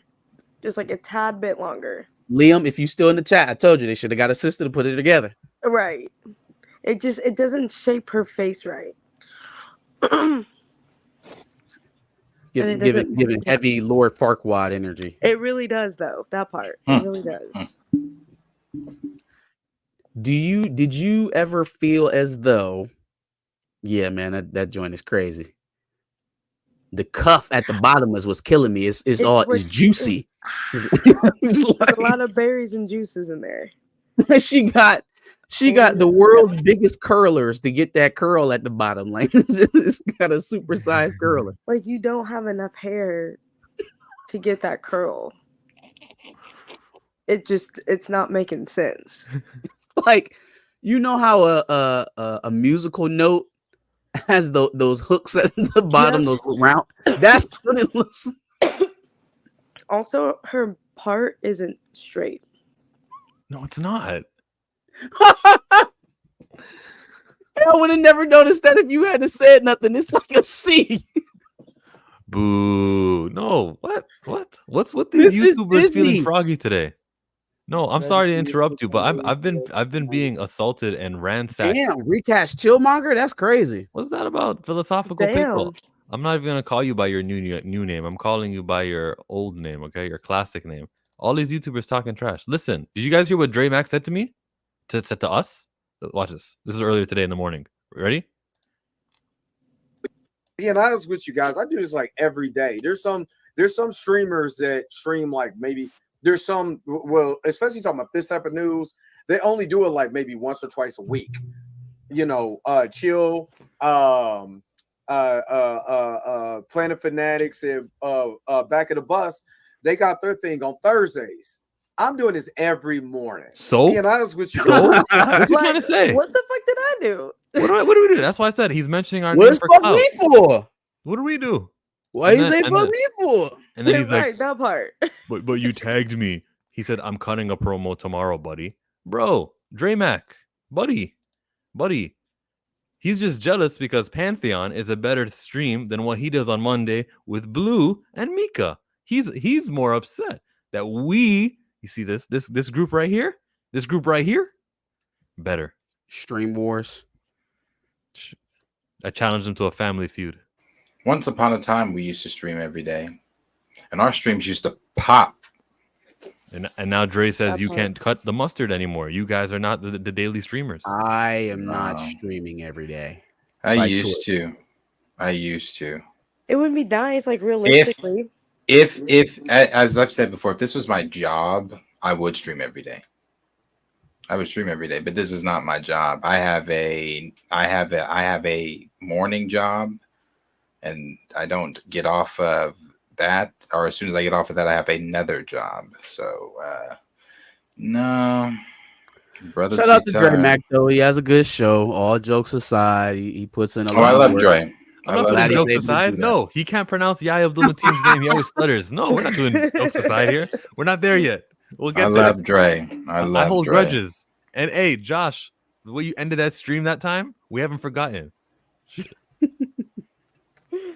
I love Dre. That's Corey, funny. you're with me, right, Corey? Yeah, I'm here. Yes. Dre. No, she doesn't know what you're talking about. She said, "Yeah, I'm here," as if yes, she's physically here. She doesn't know what you're talking about. She's here. Okay. What's the next thing on the docket after Beau's Emmy debacle? Let's talk Kraven. Oh God. Do we need to? Don't y'all do that to me. Don't y'all do that to me. I love that trailer. It looked great. You didn't like the Kraven trailer? We can't watch it, can we? Because it's Sony and your channel. But I think don't it'll know. be copywritten. Yeah, don't do it because Sony's. Yeah. So go ahead. You know, Marcus said no. You liked it. Go ahead. I did like it. I liked it. This was probably one of the only Sony standalone projects that I thought they should keep. I thought they should cancel Madam Web. What was it was 3 of them. Oh, and Venom 3. They probably should have canceled both of those. Keep Kraven, fast track live action Miles. That's where my mind was going. They kind of did 2 of those things because the rumors are that live action Miles might show up in Spider-Man 4. We'll see where that goes. But in terms of Kraven, it seems like they've done some changes from the first little teaser that we've gotten on here. They've kind of reined in the storyline a little bit, made it more of an origin story. And that we are going to get some other Spider-Man adjacent characters to try this thing in together. If they put Peter Parker in it, it doesn't have to be a big part. They don't have to fight per se, since this is a Kraven origin story. But if they just put Peter Parker in it, this is going to be a hit for Sony. It's going to be a hit for Sony. I'm going to get behind this. I like Aaron Taylor Johnson. I think he's underrated as a leading man, as a star. Plus, if you're trying to build up an anti-hero, if you're trying to build up someone who could have a somewhat of a relatable arc adjacent to your hero, which is going to be Peter Parker, a character like Kraven is somebody who could really do that for you. I don't know if you guys remember Kraven's episodes from the 90s cartoon, but those were some of the most compelling episodes for me. Is because they was one of the only villains that like you lucky kind of felt for, because it wasn't all his fault that he was the way he was. It kind of had that virile animal nature. It was part of his powers. He struggled with it. He tried to come back and get his love. He saw her with Peter Parker. It was a whole debacle. Typical comic book shit, but it gave him some depth as a character. Whereas, Venom was Venom because he was an alien, and, Tombstone and Rhino were just crooks, and everybody else was just kind of flattened out. Kraven had a kind of complex background. So I like this. Plus, Russell Crowe's in this movie. Russell Crowe don't sign up for crap. Okay. I think this movie is going to be good. We should give this a chance. Hey, he did the Camille Nanjiani and he got in shape for the role. Clearly his body looks good here, so that's respectable. He cares about it. That's always a good sign. If he actually gives a shit. Unlike I can definitely say his body looked amazing in the trailer. All right, Corey, we don't need all that. Okay, I'm just you wanted my input, I put it out there, okay? Corey's counting abs like 1, 2, 3. Listen, y'all should have seen me in Deadpool. My mouth was to the floor. Oh yeah, Hugh Jackman, right? I was like, what is this? Boy, he putting the work. Yeah. Nah, man, I think this movie has potential. And then unlike Madam Web, the concept doesn't have to be crap. Like, he's a hunter. He's part of a criminal family, criminal organization. He'll probably involved in some sort of conflict that he'll have to fight his way out of. Very basic storyline. It's hard to fuck up. But, over there on Madam Web, oh yeah, we gotta go back in time to save this kid, to fight this villain who's actively here in front of our face right now. We could just jump him and kill him. But we're gonna go out to a diner and kick it in the middle of us running from this villain. It just, none of that shit has to happen in this movie. Chase him around, throw him in some wildlife events, make him shoot people, kill the bad guy at the end. Success. I have a theory. This is probably taken from The Lion King. The first Lion King movie. Disney was like, oh, we already got the schematics here. We'll just send you all. We did all the hard work. And this is when not Simba, but Mufasa dies. So these are the wildebeest from there. And one of the reasons that I can say they're working together is because what channel am I on? I'm not on the channel Marvel. I mean Sony. Marvel Entertainment put out this trailer. They haven't done that for Venom or for any of the others. There seems to be some sort of like relationship between Marvel and Sony, clearly because they're advertising their movie. Which, if you're going to share titles, if you're going to share characters, it only makes sense for you to work on them together anyways. The fact that Marvel wasn't involved in Madam Web and like that just goes to show you what happens when you give Amy Pascal and crew the reins and there's no oversight whatsoever from Marvel. Now, they bucked that trend a little bit with Into the Spider-Verse. They did. Right? They had a win. Sorry, they did it. It was They 3 did do million that. views 9 months God, ago. unfortunately. Yeah. Okay. Damn. Well, even Marvel couldn't save that one. Well, I'm gonna be the one that rains on the parade. In 2018, you would have had me. If this was in 2018, when Venom came out, I would have been like, yes, because I see the vision. I still don't understand why we're not doing Spider-Man, but he's coming. And when Morbius came out, if you go back and you look at any of our videos reacting or advertising or trying to, just talking about Morbius, I was stupid hype. I could not wait for Morbius. But then they took out any connection to Spider-Man. And I thought, because I had a whole theory. I was like, oh, all this kind of shit.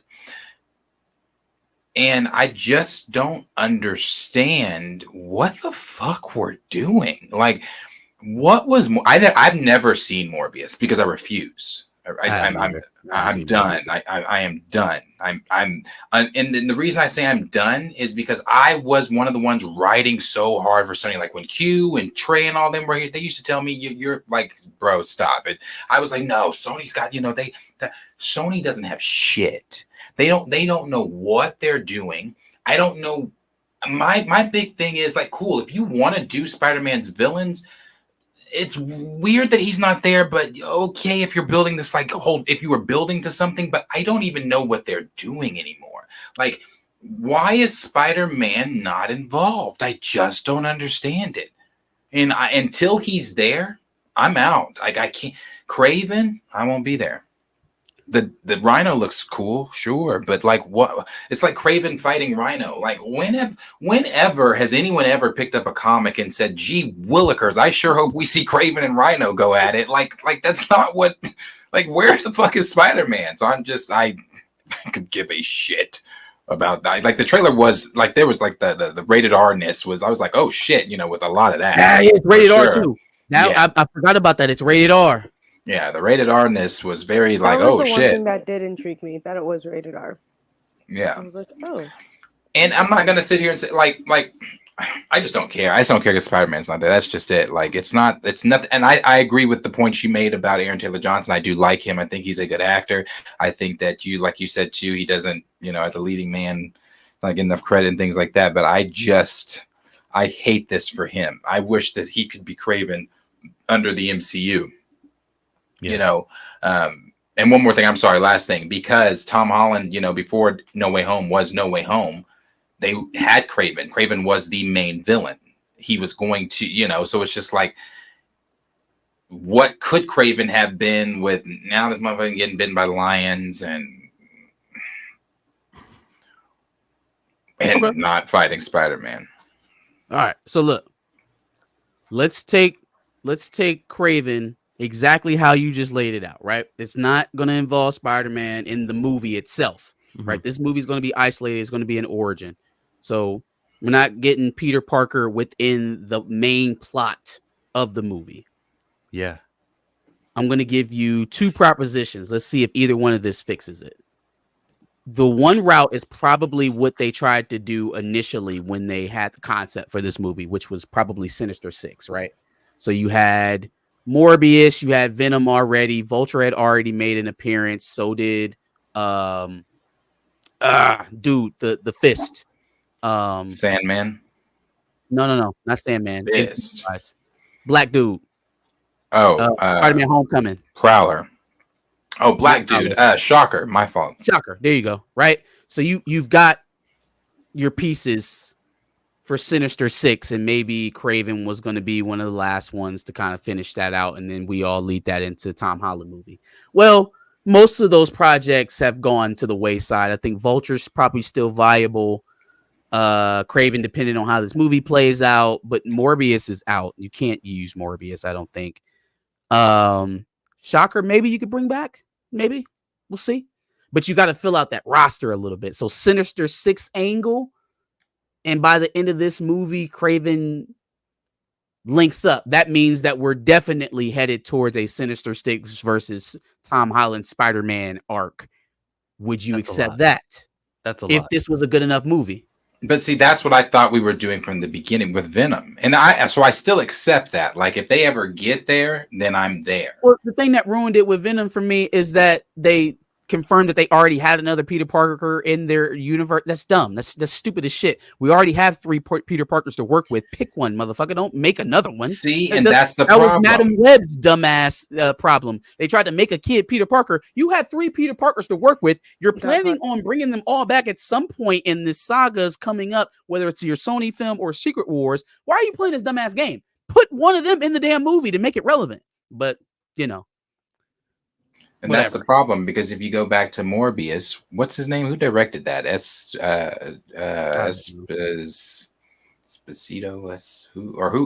Who's the president over there at Sony? What's his name? Rod? Oh shit, no, it's You said the Rothman. president? I thought the president's Pascal. It's Amy Pascal. No, okay, damn, I'm forgetting whoever directed Morbius or whatever. Somebody in the chat has to know. But he said that he got asked in that Twitter Q&A he did with Daniel whatever. Espinosa. There you go. Espinosa, that person. He got asked, what Spider? Is there a Spider-Man in this universe? He's, oh yeah, they have a Spider-Man. They're going to reveal and blah blah blah blah blah. So I wonder. That's what I'm saying. Do they know? Is that still on the table? Are you still going to introduce your own Spider-Man at some point in time, or is it I just don't know? Because the second proposal that I had, if we're not going to do Sinister Six, is to pick one of the 3 Spider-Man and put him in this movie. Oh, I'm sorry. Garfield, go ahead. Holland, or Maguire. Just pick one. If that were happening, if Spider-Man was in this, they'd use it to promote the movie. They clearly can't. He's not in it. Why? That's not Why a surprise. That is a huge. That's not. If Tom Holland, excuse me, not Tom Holland. No. Sorry, Maybe let me not Tom rephrase. Holland. I'll rephrase it. That's not a surprise that you sit on. Obviously, if we're in the movie, we go, "Oh my god, it's Spider-Man is here." That's not something you wait and you let people feel it at the movie theater. That's something Even if it's Tobey Maguire, you think Tobey Maguire is still a big enough draw to make people come out and see Kraven? I would rather see that in theater. I would rather get that feeling in theater. I don't think Maguire right now by himself is a big enough draw to be like, oh shit, yeah, no, we're coming there. Thursday night, we're right there, baby. Like maybe Tom Holland. Holland, maybe. Yeah. Now, if you got Holland in it, you promote that. You're right. You sell that. You sell Tom Holland because he's your Spider-Man moving forward. He's not an auxiliary Spider-Man anymore, or he never was, but he's the guy in the position now. He's leading it. So you would market Holland. But I think if you have Garfield or Maguire in this movie, keep that under wraps. Let that be one. Like, you can have a big Marvel reveal. That type of stuff is usually reserved for MCU. You, Sony, can have a oh shit internet breaking type moment if you do that. You see, this movie is not tracking to make much money. So no, they're not I know it's that. not. But my expectations for success of it are different from probably what the studio was thinking. Well, then somebody 500 to 600 million, I would consider it a success. It didn't have a really high budget either, I don't believe. If Andrew Garfield's in this movie, then somebody over at Sony sucked his dick from the back, because there's no way he said Lord. He said he would ever work with Sony again without Marvel Studios. Whatever. Anybody, people say a lot of things until they get a check. If they brought him back to be the main Spider-Man in this movie, he would definitely sit down and entertain. You think so? That brother said he was fucking miserable. First of all, he made the movies miserable. It was partially his fault. I'd rather have Maguire anyway. Y'all better get off Andrew. That's my favorite Spider-Man. No, Andrew needs to get off. Oh, yeah, Raymond, from the back. Crazy. Yeah, how does that even work scientifically? Because it goes out. So he's Spider-Man, bro. Now figure it out. Yeah. Now here's the thing. Here's the thing, though. What I was gonna say, and I didn't want to interrupt that conversation. Beau said why he got fired. He just tweeted it. Shut up. No, he tweeted it. Show us. Bring it. I'll show you. I'll bring it in. This sounds like one of the setups for my jokes. Beau just said he got fired, guys. Oh, let's see it. It's right here on Twitter. No. He really did share it. Is it new? Like, Oh, because the we all key. assumed it was OnlyFans. He shared it an hour ago. No, it's nothing to do with OnlyFans. So he could have told us this whole time. I guess. Maybe, maybe not.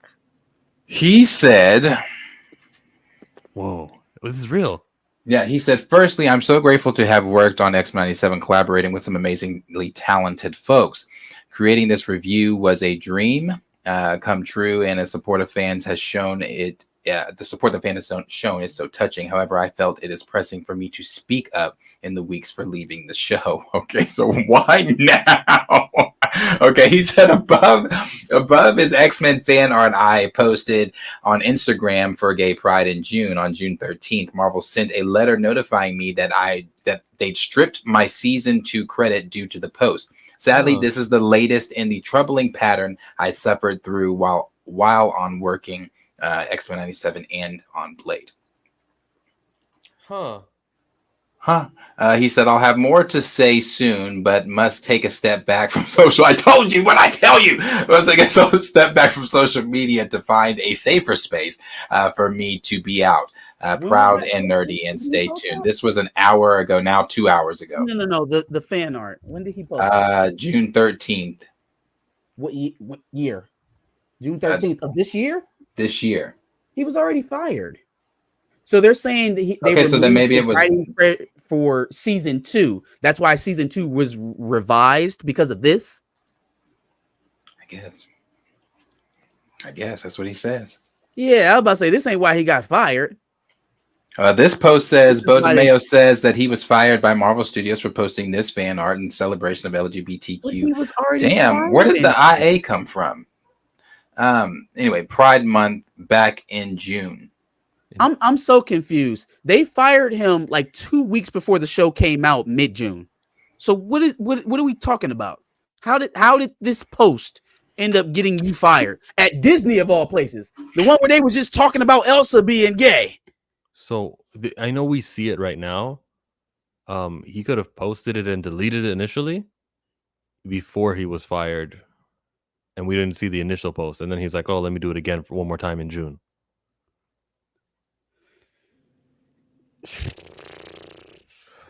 No, some things are not adding up. I don't know, but this says back in June. He said fired for what he did back in June. So then he was June 1st. I'm guessing this was posted, and he got fired. But what Marcus just told me, the timeline doesn't add up. But he said he posted it June 13th. June 13th. June 13th. That No. He said no. I'm sorry. He said on. No, he never said what day in June. He said on June 13th, Marvel sent him the letter notifying him that they had stripped him. Okay, I got you. Due to X-Men 97 first episode, March 20. It was in March. I thought this came out over the summer. Okay. So then they fired him in March? Yes. Maybe they decided it was still up and that's a problem, or maybe they decided that this is not a tolerable offense, and that's why he had to go, because they used Cyclops, which they own, and I guess he's not making money off of this though. But it was not appropriate. I don't know. I can't get into their heads, but this was it. This was what the issue was. So it was. So I mean, I figured it. I mean, I said OnlyFans. It is. It in what way? That he got fired? Yeah. Okay, if this is all this is over a picture, right? There's no way. Yeah, there's no way. I cannot. I have to hear somebody speak on this officially, man. This just can't be it. There's no way you posted this on your personal Instagram account and they fired you off the back of this success in June. So you're saying he already did it. He reposted it in June. But even seeing the reaction, the testings that you were getting on X-Men 97, like people had saw that before we saw it in the public. They had already had fan reactions of X-Men 97. So they had an idea of how it was going to be received, at least in a general sense. There's no fucking way that they looked at this picture and said, yep, let's fire this guy. We'll start changing season 2 now. I over that. I mean, that looks like other heroes we've seen. Yeah, he's wearing clothing. I mean, I've seen wrestlers wear less clothing. It's really not bad. That's why it takes me back to that Boondocks. What did this nigga do to make them so mad? I'm trying to figure out, man. This is not adding up. This is not adding up.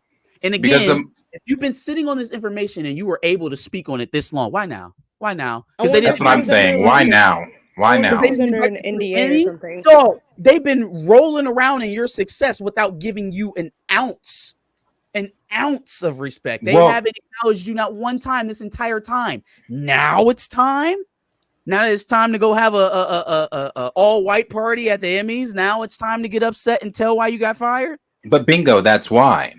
It's the Emmys, because like Corey just said, maybe he was under an NDA. I don't believe he's under an NDA because as he stated when he first started it, firstly, I'm so grateful, blah, blah, blah, blah, blah. He said, but I felt it pressing for me. Wait.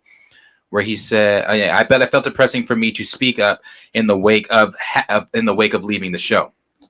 He's only saying that now because, as he tweeted earlier today, Marvel did not send me an invite for the Emmys.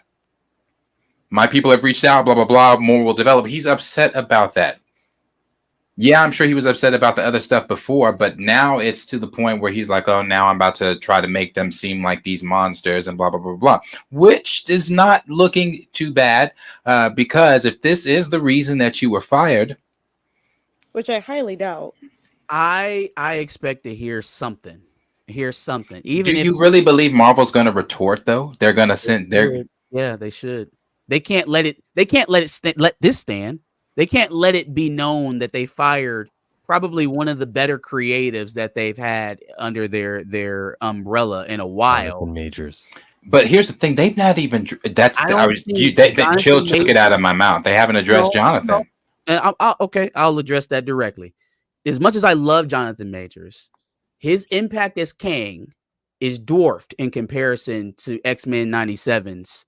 Can you imagine where Disney would be as a company this year in 2024 if X-Men 97 didn't happen this year?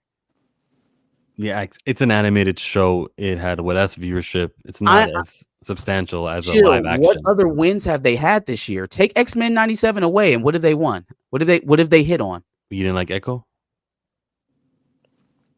Deadpool. You take X-Men 97 away from Disney this year, and what can they hang their hat on? Brave New World had a good trailer. Deadpool and Wolverine was great. Deadpool and Wolverine. There you go. That's why I said Deadpool. Deadpool and Wolverine. Deadpool and Wolverine. So they can count themselves as having one win instead of two. Did What If season 2 come out this year? How was it? And then no, stop it. Stop with this nonsense. And then Deadpool and Wolverine didn't do anything for their biggest boondoggle that they have right now, which is Disney Plus. This is he provided them the only thing that they have wanted since they started this, which is something that drives subscribership for Disney Plus. The only person in the room that can say that they're doing that currently is Beau Demayo. As much as I hated some of the takes for the characters that he had in X-Men 97 and all the criticisms that I had for it, the stick that he's still swinging today, and probably why he feels so confident to speak, is because no one was able to give them the positive buzz that they got for those 10 weeks of X-Men 97. No one. So if this is it, if this is all they have at all, they can't let it. Yeah, they can't let this stand like this. They gotta say something. No, he was a terror to work with. He was harassing his coworkers. They're going to say something, but they're not going to let it stand that they fired a gay guy for being gay. You're gonna have an anonymous. Well, they better get on it. Do we hear it from Variety tomorrow? From Hollywood Reporter? Oh, it'll come from a trade. Rolling Stone, Variety, Hollywood Insider. Oh, there will be a retort. There will be a retort. What were you saying, Corey? All the other projects that they've put out too, outside of Deadpool and Wolverine, none of them have made it to any type of like big award shows besides X-Men 97. Well, I know that if this really is true, which I feel like again more will be unveiled as if Marvel does retort, and if Marvel does, and I expect this to be a back and forth at that point. I expect them both to say more. I think that's why he said he's going to go into his safe space at this moment, because right now the ball is in Marvel's court. To say what? It was actually the OnlyFans. He's not even saying that. It was Beau had an OnlyFans, and we don't want that. All right, at least you said it. Maybe that's what it is. Maybe they come out and say that, or maybe it is because, you know, some of the things, if you remember early on, Jeff Snyder and some others had said that they had heard he was a terror to work with. They're gonna have to lean on that. They're gonna have to lean on it because right now they look like the social justice warrior company that hung a black gay man out to dry because of a post. So, if your job is you're the writer, the majority of your work you're doing alone, isolated on a computer, typing away. You can't tell me that's a terror on set like that. What was he doing? He was writing the show and then he submitted it. I don't want to buy. I'm not going to buy that. The same way they tried to Aunt Viv, the actress. I don't believe it. Oh no, I don't, and I'm not saying I believe that either. I'm waiting. I need what we've been all asking since it was announced. I need to hear it from Marvel. What happened? And it was the OnlyFans. This is what Beau Demayo's saying, but it was really. If they fired him over this post, he should have joined up with Gina Carano. That's true. She should call him as a witness. If all of this is factual, if what Beau is giving us is 100% the story, and Disney sent him an email and said, "Hey, we saw your little post there. Well, you're no longer the writer of X-Men 97, and we're going to be revising season 2, and we're going to be taking your writer's credit." If that is the way that went down, and if he's more than the writer and he's a showrunner, I can see where he could be a dick. No, he is a showrunner. He is a showrunner. He is. Then again, what I just told you isn't true anymore because he had more of a role than I was. Oh yeah, no. This brother made all the decisions. That's what made 97. I mean, he keeps telling us that he did. I mean, he keeps repeating it over and over again. I made it. That's what honestly made 97 great. You know, him making that demand that if you did not know the original series, if you don't know the X-Men comics, don't step your happy ass in this writer's room.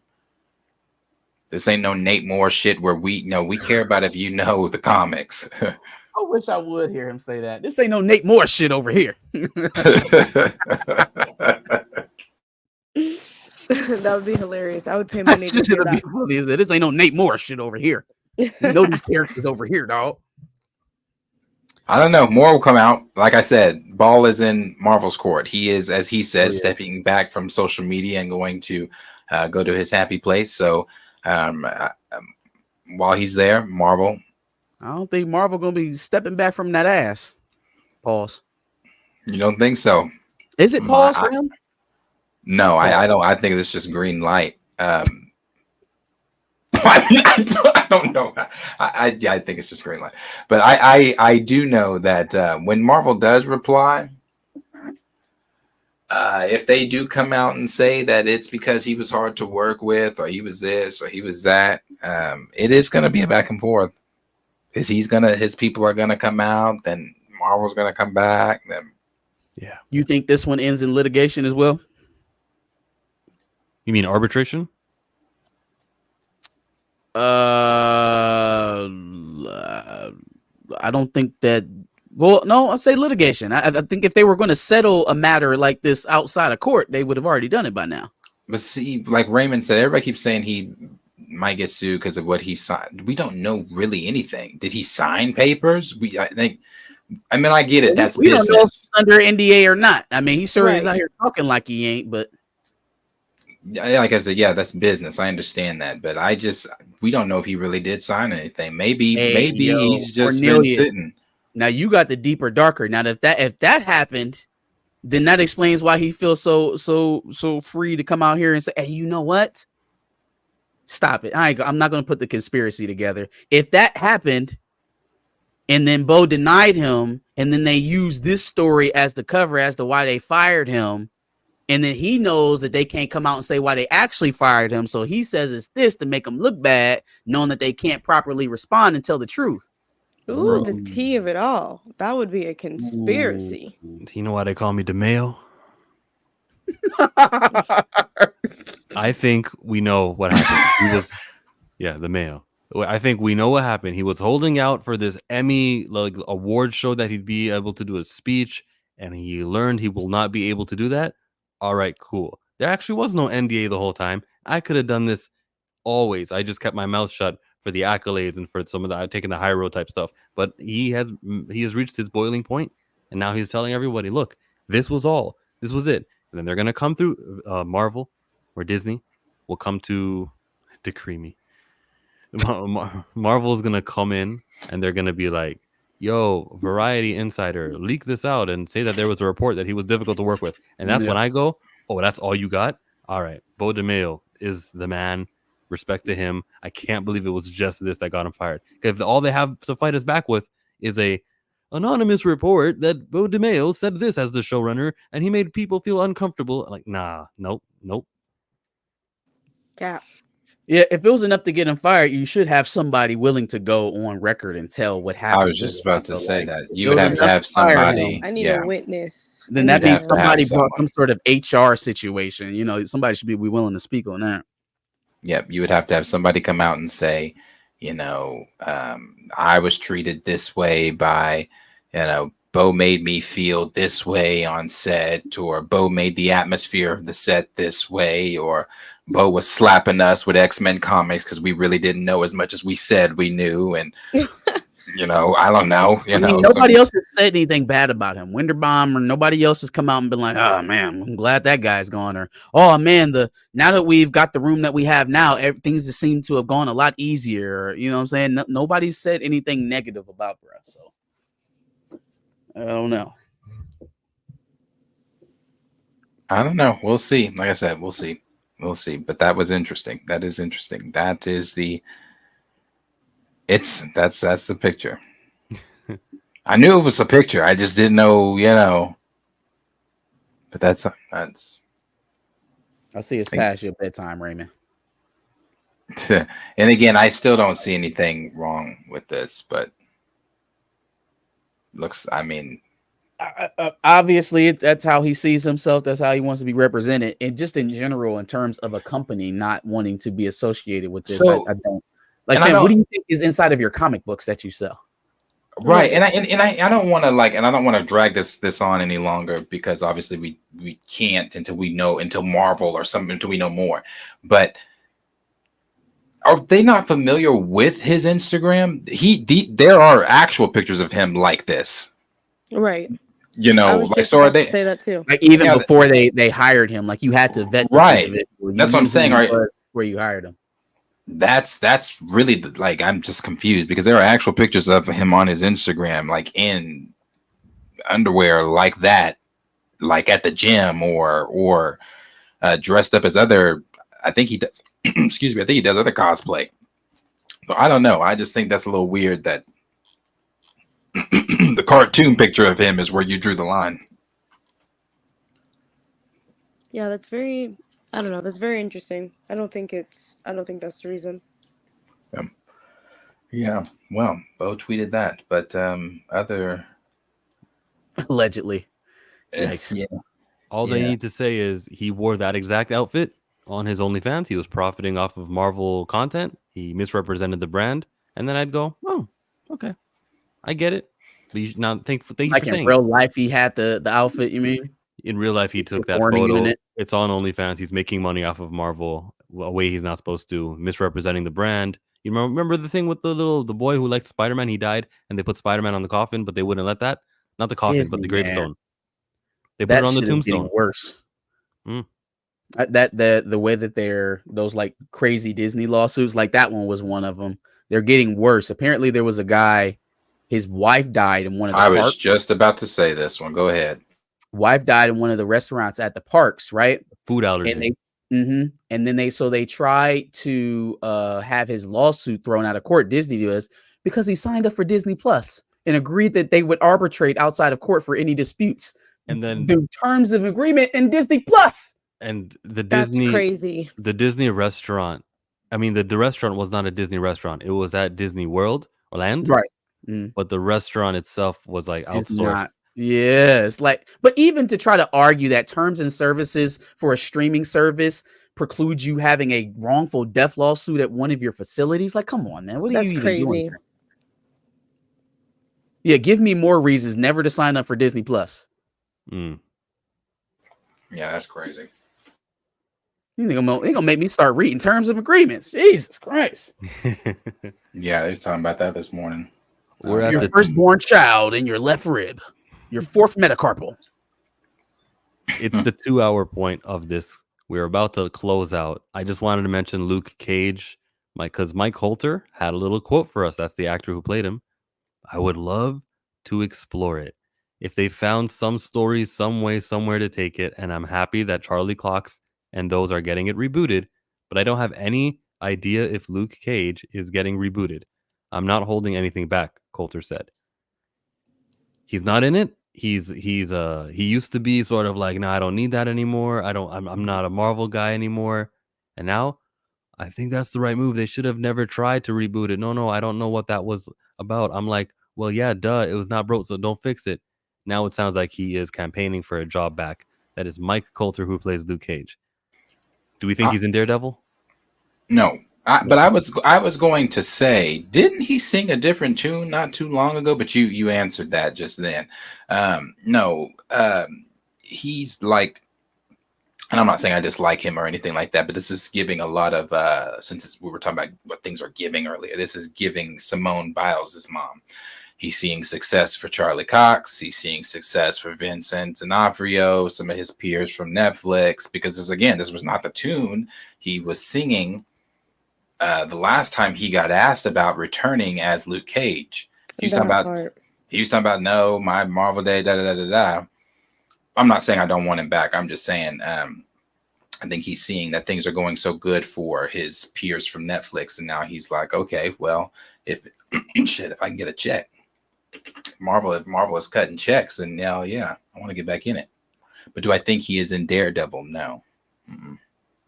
So one thing to remember about that, because you are right, he was previously kind of agnostic to the idea of coming back, but the prospect of the Netflix Marvel shows at that time was pretty much up in limbo as well. There was no plans to bring Daredevil into the MCU. Everything was canceled. They had just wrapped up the end of their obligations with the Defenders on Netflix. So it was kind of like, I'm going to sit here on my hands and knees and beg them to keep me in here. I'm not getting any communications. Nothing was really moving until they started on Daredevil Born Again. And that's when you started getting all of these Netflix characters that were being brought over, like Foggy and Karen and John Bernthal as Punisher and all that stuff. So now the door is open. Now there is a way for me to continue this character where there wasn't before, where they were kind of telling me to wait, sit around, wait. We'll let you know. We'll let you know. Well, if you guys are blowing smoke on my ass and I'm gonna act like I don't want it, you know what I'm saying? If you're leading me along like I'm a second option, I'm going to act like it's nothing to me. Like I can find work elsewhere. But now if there's a prospect, Blade just came back. They just brought Wesley Snipes back. Everything's possible. Yeah, anything's possible. I can get back in there. Kevin Garnett. I would love to see him play. I would love to see him play Luke Cage though, because the way they ended season 2, I was very curious. I was really sad when they. Oh, baby, I don't want to crush your dreams on that either. He's coming back as Luke Cage. He's not coming back as Luke Cage to continue the stories from Netflix. They can't even. Oh, that shit was too black. Yeah, that shit was way too black. Now, if you wanted the Luke Cage from Netflix's Luke Cage, you better head over to Netflix and watch it, because they're not going that way at all. Now, it may be as violent. It may be as violent. It may have just as much adult content. There will definitely still be guns and drugs. If you wanted a Harlem's hero, clean up the streets, no nonsense, morals were built back in the 70s and 80s type Luke Cage, that ain't what you gonna get. That ain't what you gonna get.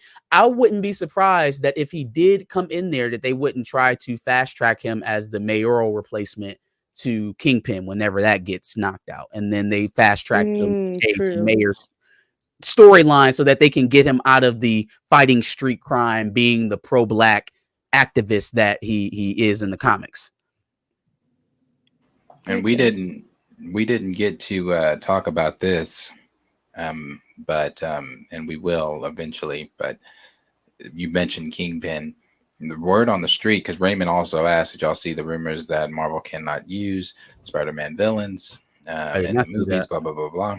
Daniel RPK said that because the newest rumors are that Spider-Man 4 is not going to be what the initial rumors are. That the film is changing dramatically because it is going to go into, I believe it either comes out after Doomsday or before Doomsday. I can't remember which one.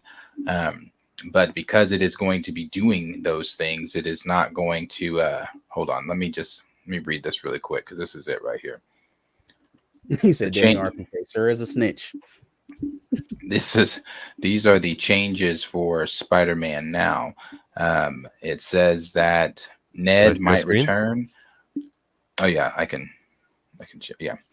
Ned might return. The story has been changed. Peter will be heading to ESU. The film will release in July 2026. Filming is currently set to begin later this year. But there was more that he said on it as well. He also said that he may not fight. He's not going to be fighting Kingpin. That's not the storyline anymore, as far as like Kingpin being the mayor and Spider-Man going up against him. It is going to be the multiversal story that Sony wanted it to be because of Doomsday and now of change of plans and storylines and things like that. What the hell is ESU? I believe it's the college he's going to be going to. Empire State University. I'm about to say they put it. Oh, Empire State. Yeah, you're right. You're right. That is where where Peter goes in the video games. He goes to Empire State University. There was another one on here about it. Yeah. Oh, it's the same thing. Oh no, the film may release between Doomsday and Secret Wars. There it is. Yeah. So what does that mean? Between Doomsday and Secret Wars, for me, I'm just going, that's a Battle World movie. And by the way, close your Pantheon group chat. But like, if the movie is happening at Battle World, that's what they're saying. Anything is possible. It's just going to be Cameo City. It'll be like the first movie will end with like Spider-Man having a minimal role, and then we'll see behind the scenes, Spider-Man was actually the reason this happened and that happened, and here he is in Battle World, and it'll prep the new Avengers movie. And I don't know, I wouldn't be mad at that. God, I would hope that's. Well, I just really kind of I really wanted him to be Spider-fucking-Man, just once, man. Spider-Man, yeah, film. just not once. European Spider-Man, not multiverse Spider-Man, but Spider-Man in New York doing Spider-Man stuff in a Spider-Man setting with Spider-Man villains. Yes, is what we thought we were getting for Spider-Man 4. It was the whole point of making the whole world forget about him. Yeah, right. Here I am thinking we're about to get, Yeah, we all thought we were getting a Daredevil crossover, Kingpin, some real grounded, but it's going to be set on Battle World. Well, damn. So how does this play into because I heard that not only were they looking at Raimi for Spider-Man 4, but also maybe entertaining the idea of him finishing his original series with Tobey.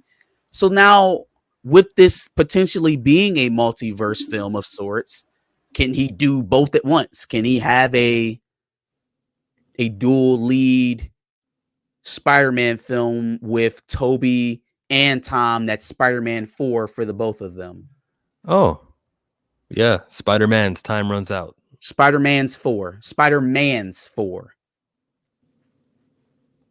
The title needs some work, but you get the idea. It's our production. I'm seeing the title. vision. I'm seeing the vision. My whole thing is like, okay, if you're gonna switch things up, that's fine, but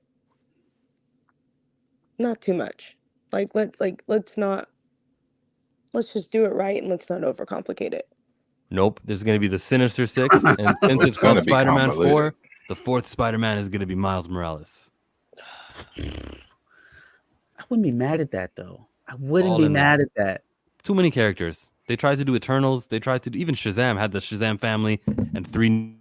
But is it the same? Is it the same problems if 3 of the 4 characters are the same person?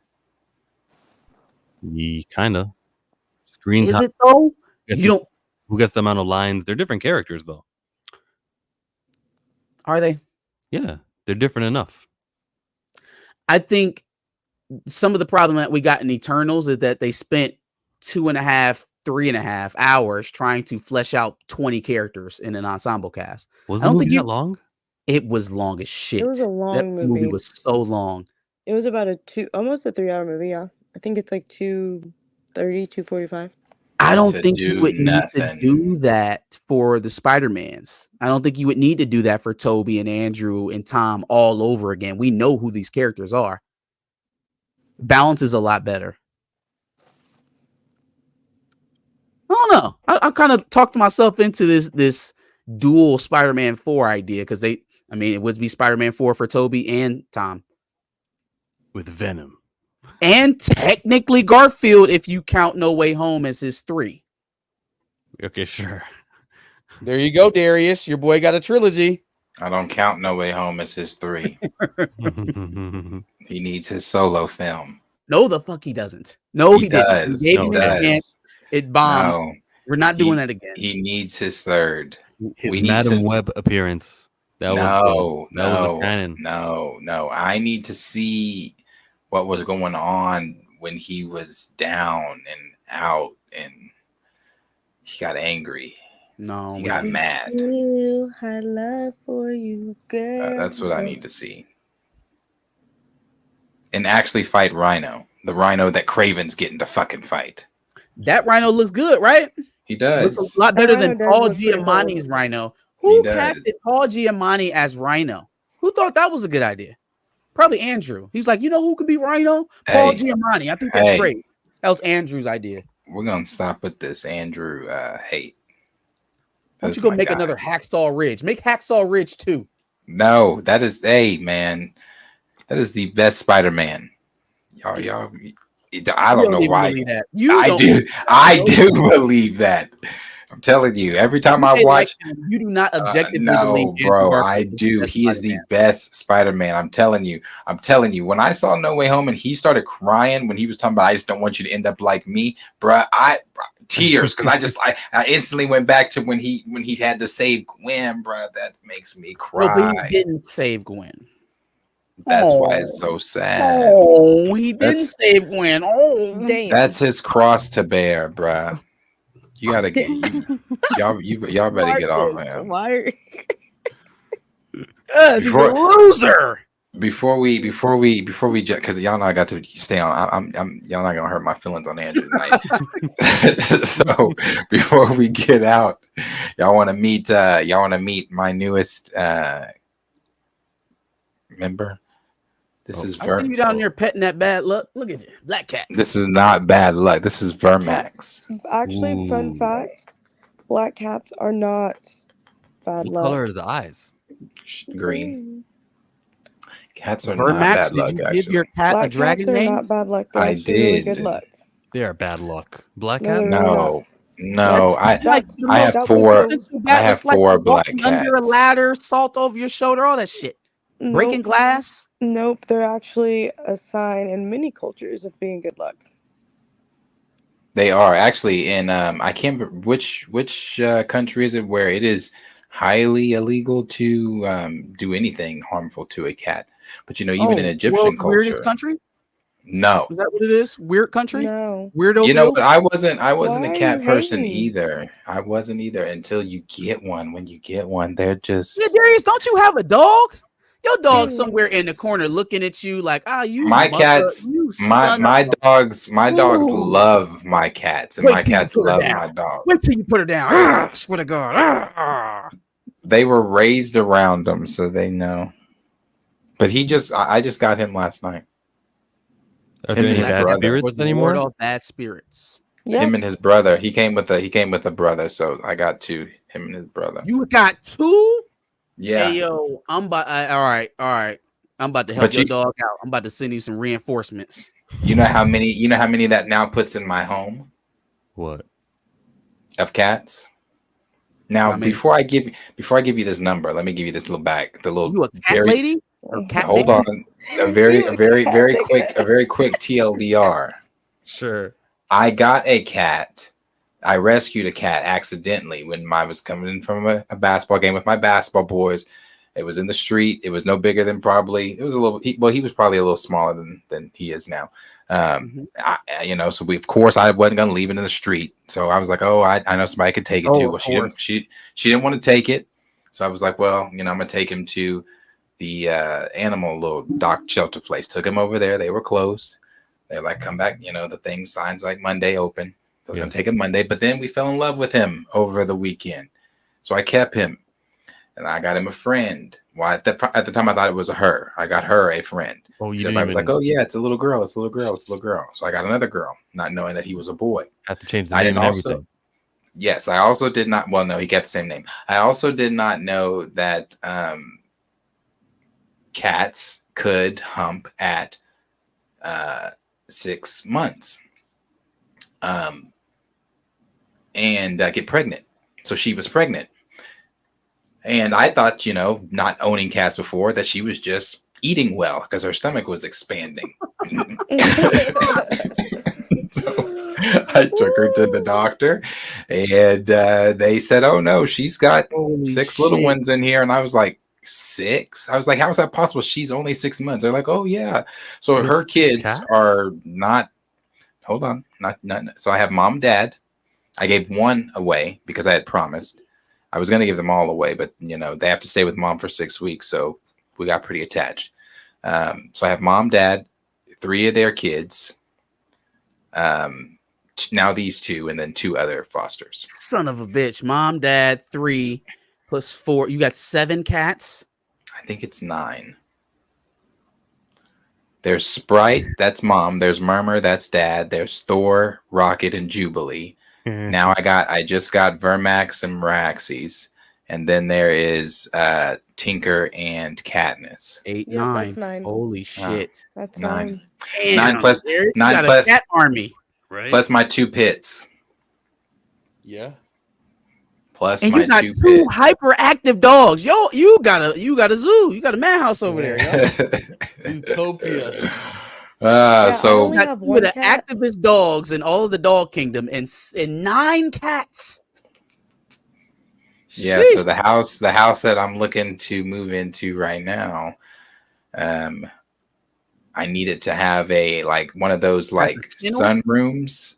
I needed to have one of them sunrooms. So I could turn it into a cat room. But yeah, no, that's my hey man. I never thought I was gonna be a cat. I hated cats. Used to hate cats. But these motherfuckers are honestly, they're easier than dogs. I love my dogs. Love my fucking dogs. To be honest, I went to the flea market Sunday. Almost came home with a pit puppy. He was 6 months old. Bruh, I was like, oh, you want to come home with me? I was like, bro, it's feeling more and more like a compulsion. I was like, if I was moved into my new house, oh yeah, you would have came home with me. Damn. You would have came home with me. Yeah. So no, I don't know. I have an issue. I do want land and shit. I never thought I'd want that either. But I think as I've gotten older, I do want land now because you need it. Now you need it. Over here, breathe. I need the space. I gotta go get him fixed because none of my girls are fixed. All my boys are fixed, so we can't have nobody humping. Yeah, you sure don't need no more babies. 9 is gonna become 81. Oh no. There were 3 of them left. It was him and his 2 brothers, and they were like, "Oh, please just take all 3, don't leave." And I was like, "Man, I can't. I'll take a brother, but I can't take them all 3." So one of them had to stay. I felt bad, bro. I felt bad. Well, shout out to Vermax. Yeah, shout out to Vermax. Little Vermax. Aren't you just a little cutie? You're a cutie. Yeah, that's my baby.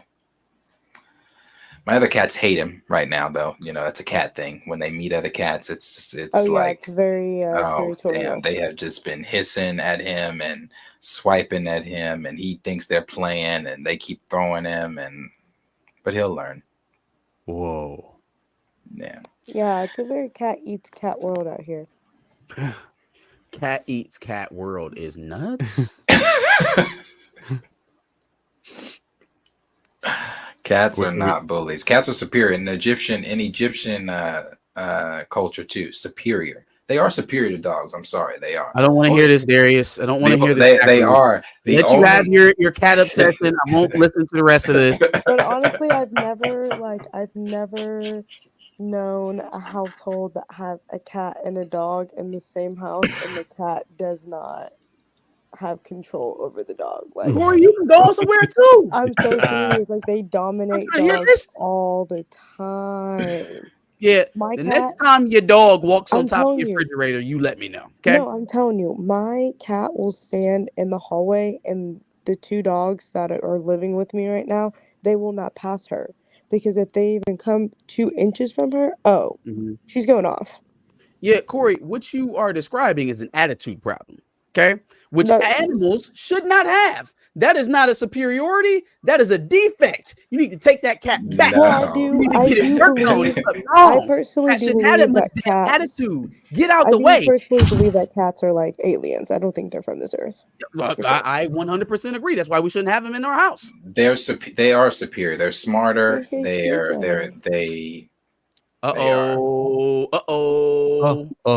Disney response. Yeah. I was just about to say, Gray just sent me that from the Hollywood Reporter.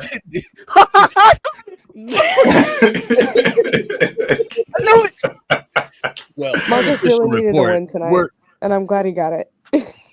Yeah, I'm happy we did that cat conversation because I was ready to close. Yeah, we would have never been here. Listen, open it up for us. Thank you. Crazy. Okay, let me get it open. Hold on. Marcus, you were right. Disney just spoke up. Go ahead. You can share that. Oh, so could you. Oh, can I? Yeah. Okay, I'll do it if you can't. Yeah, go ahead. Marvel fires back over X-Men 97. Creators claim he was stripped of season 2 credits. So first of all, let's read these names, okay? Aaron Crouch and Boris Kitt. All right? These are the Stooges. These are the people on the inside. Don't ever take any other article that they write seriously, because they are clearly the the marketing arm, the public relations arm of Disney and Marvel. Scroll down. I want to hear what's egregious. Darius, if you're able to, just scroll down to the rest of the sorry. Forget I'm controlling this.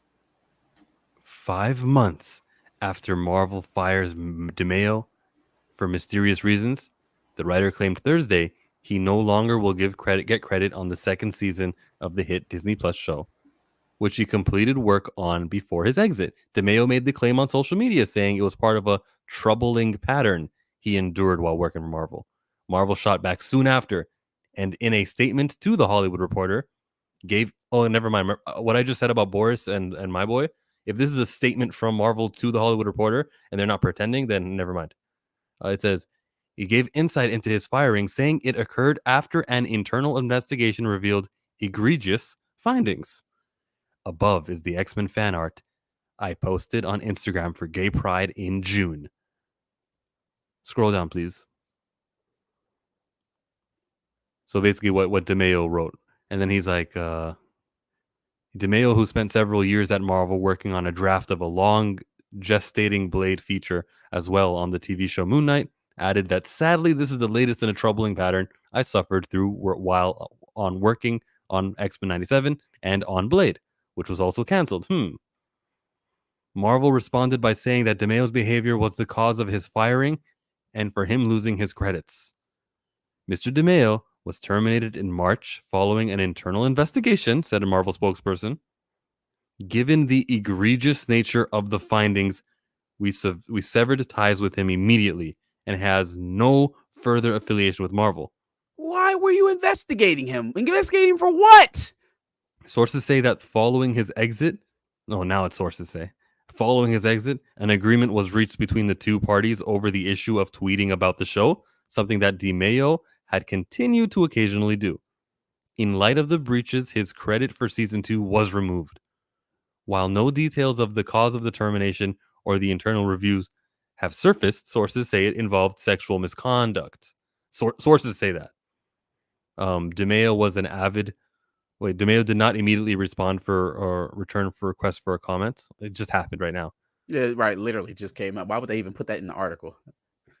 Hey, to the novice, to like the guy who's just reading the Hollywood Reporter, they're not understanding that. But it's happening. The story is moving as right now. Anyways, Demayo was an avid social media user using during his tenure at Marvel, sharing the X-Men tidbits as well as shirtless pics of himself. There you go. You see the picture that they're trying to paint. Yeah. Shirtless pics of himself, and even running a non-explicit OnlyFans account. This all led to LGBTQENDENT. Do you know? Publication out. They went out of their way to note that it was non-explicit.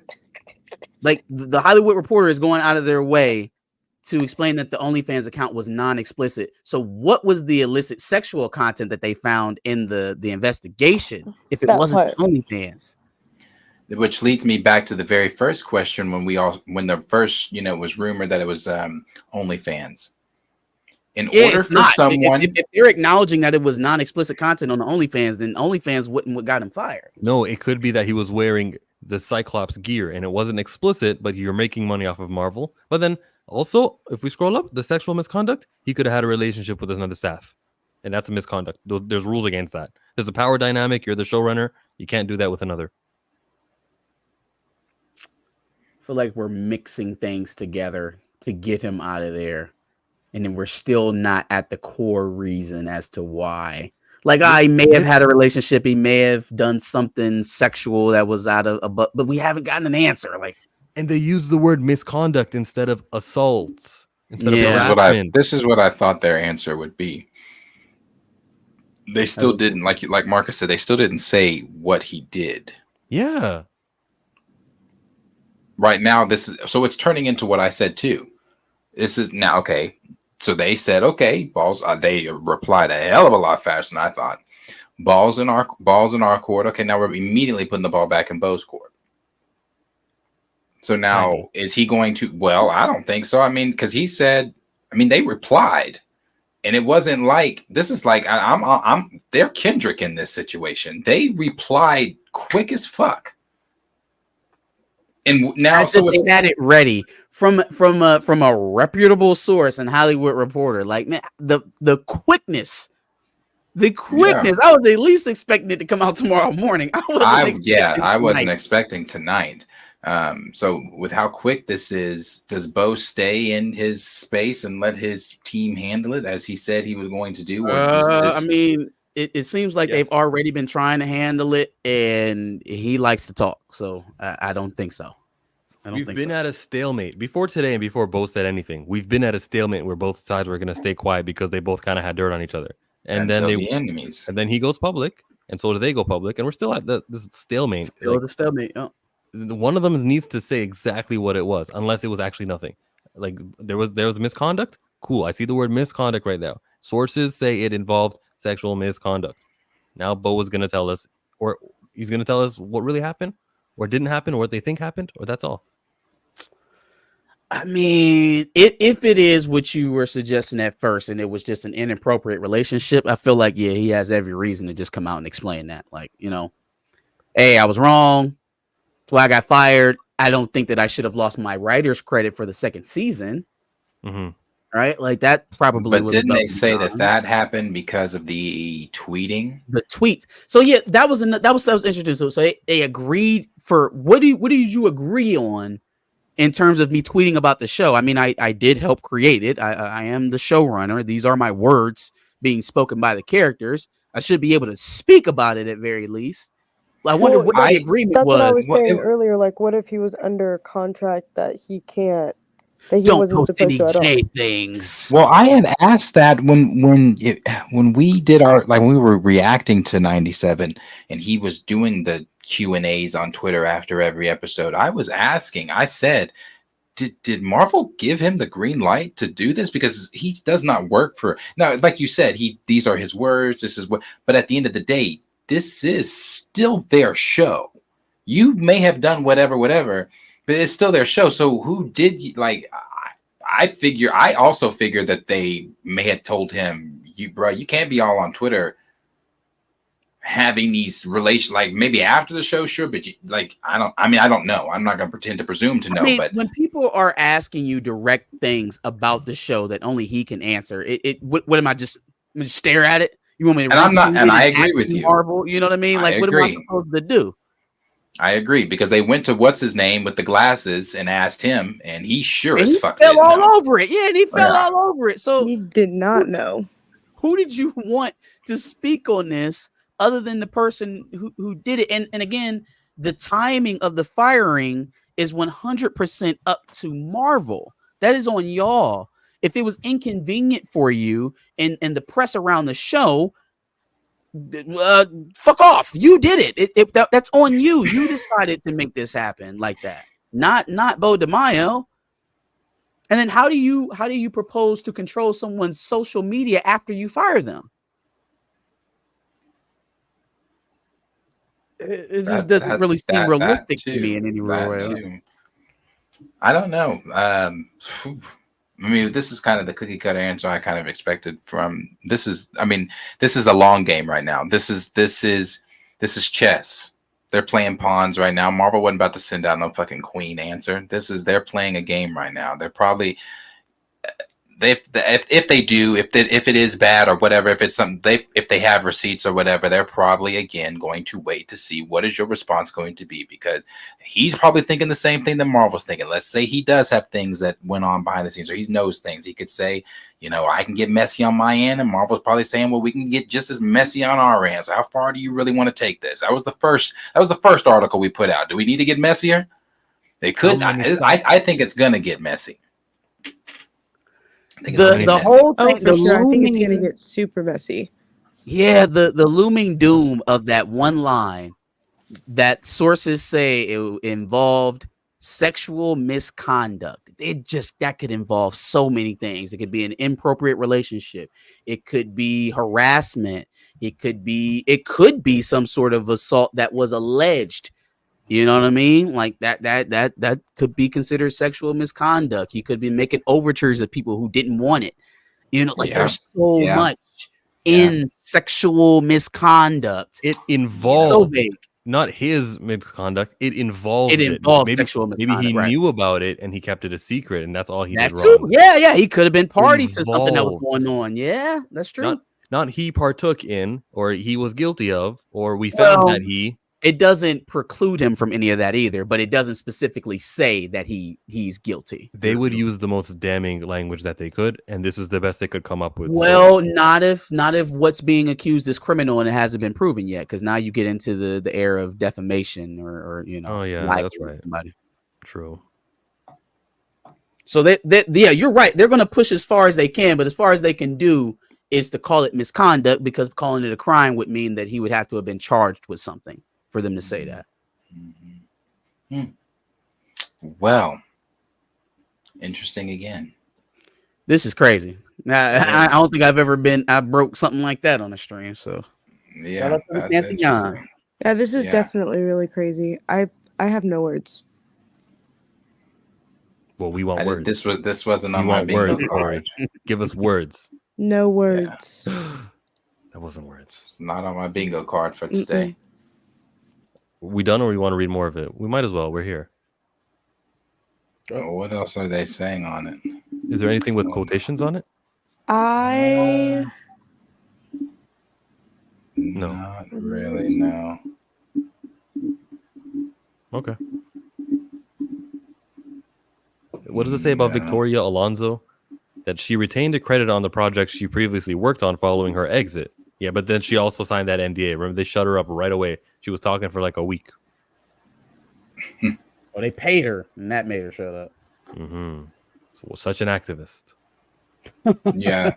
They just concluded the article with saying that what he said on Twitter, I'll have more to say soon, but must take a step back from social media to find the safer space for me to be out, proud and nerdy. Stay tuned. Oh, yeah. We're tuned. Definitely. We're tuned. Definitely. I tweeted him right now. I said, so they're the ones that blocked T'Challa from X-Men. So let's see what he says. I'll get him when he's in a no F's given zone. He could probably be like, yeah, let me get Man, the let me recast tell crowd. y'all what happened to Black Panther. Oh my God! Yes, tell me.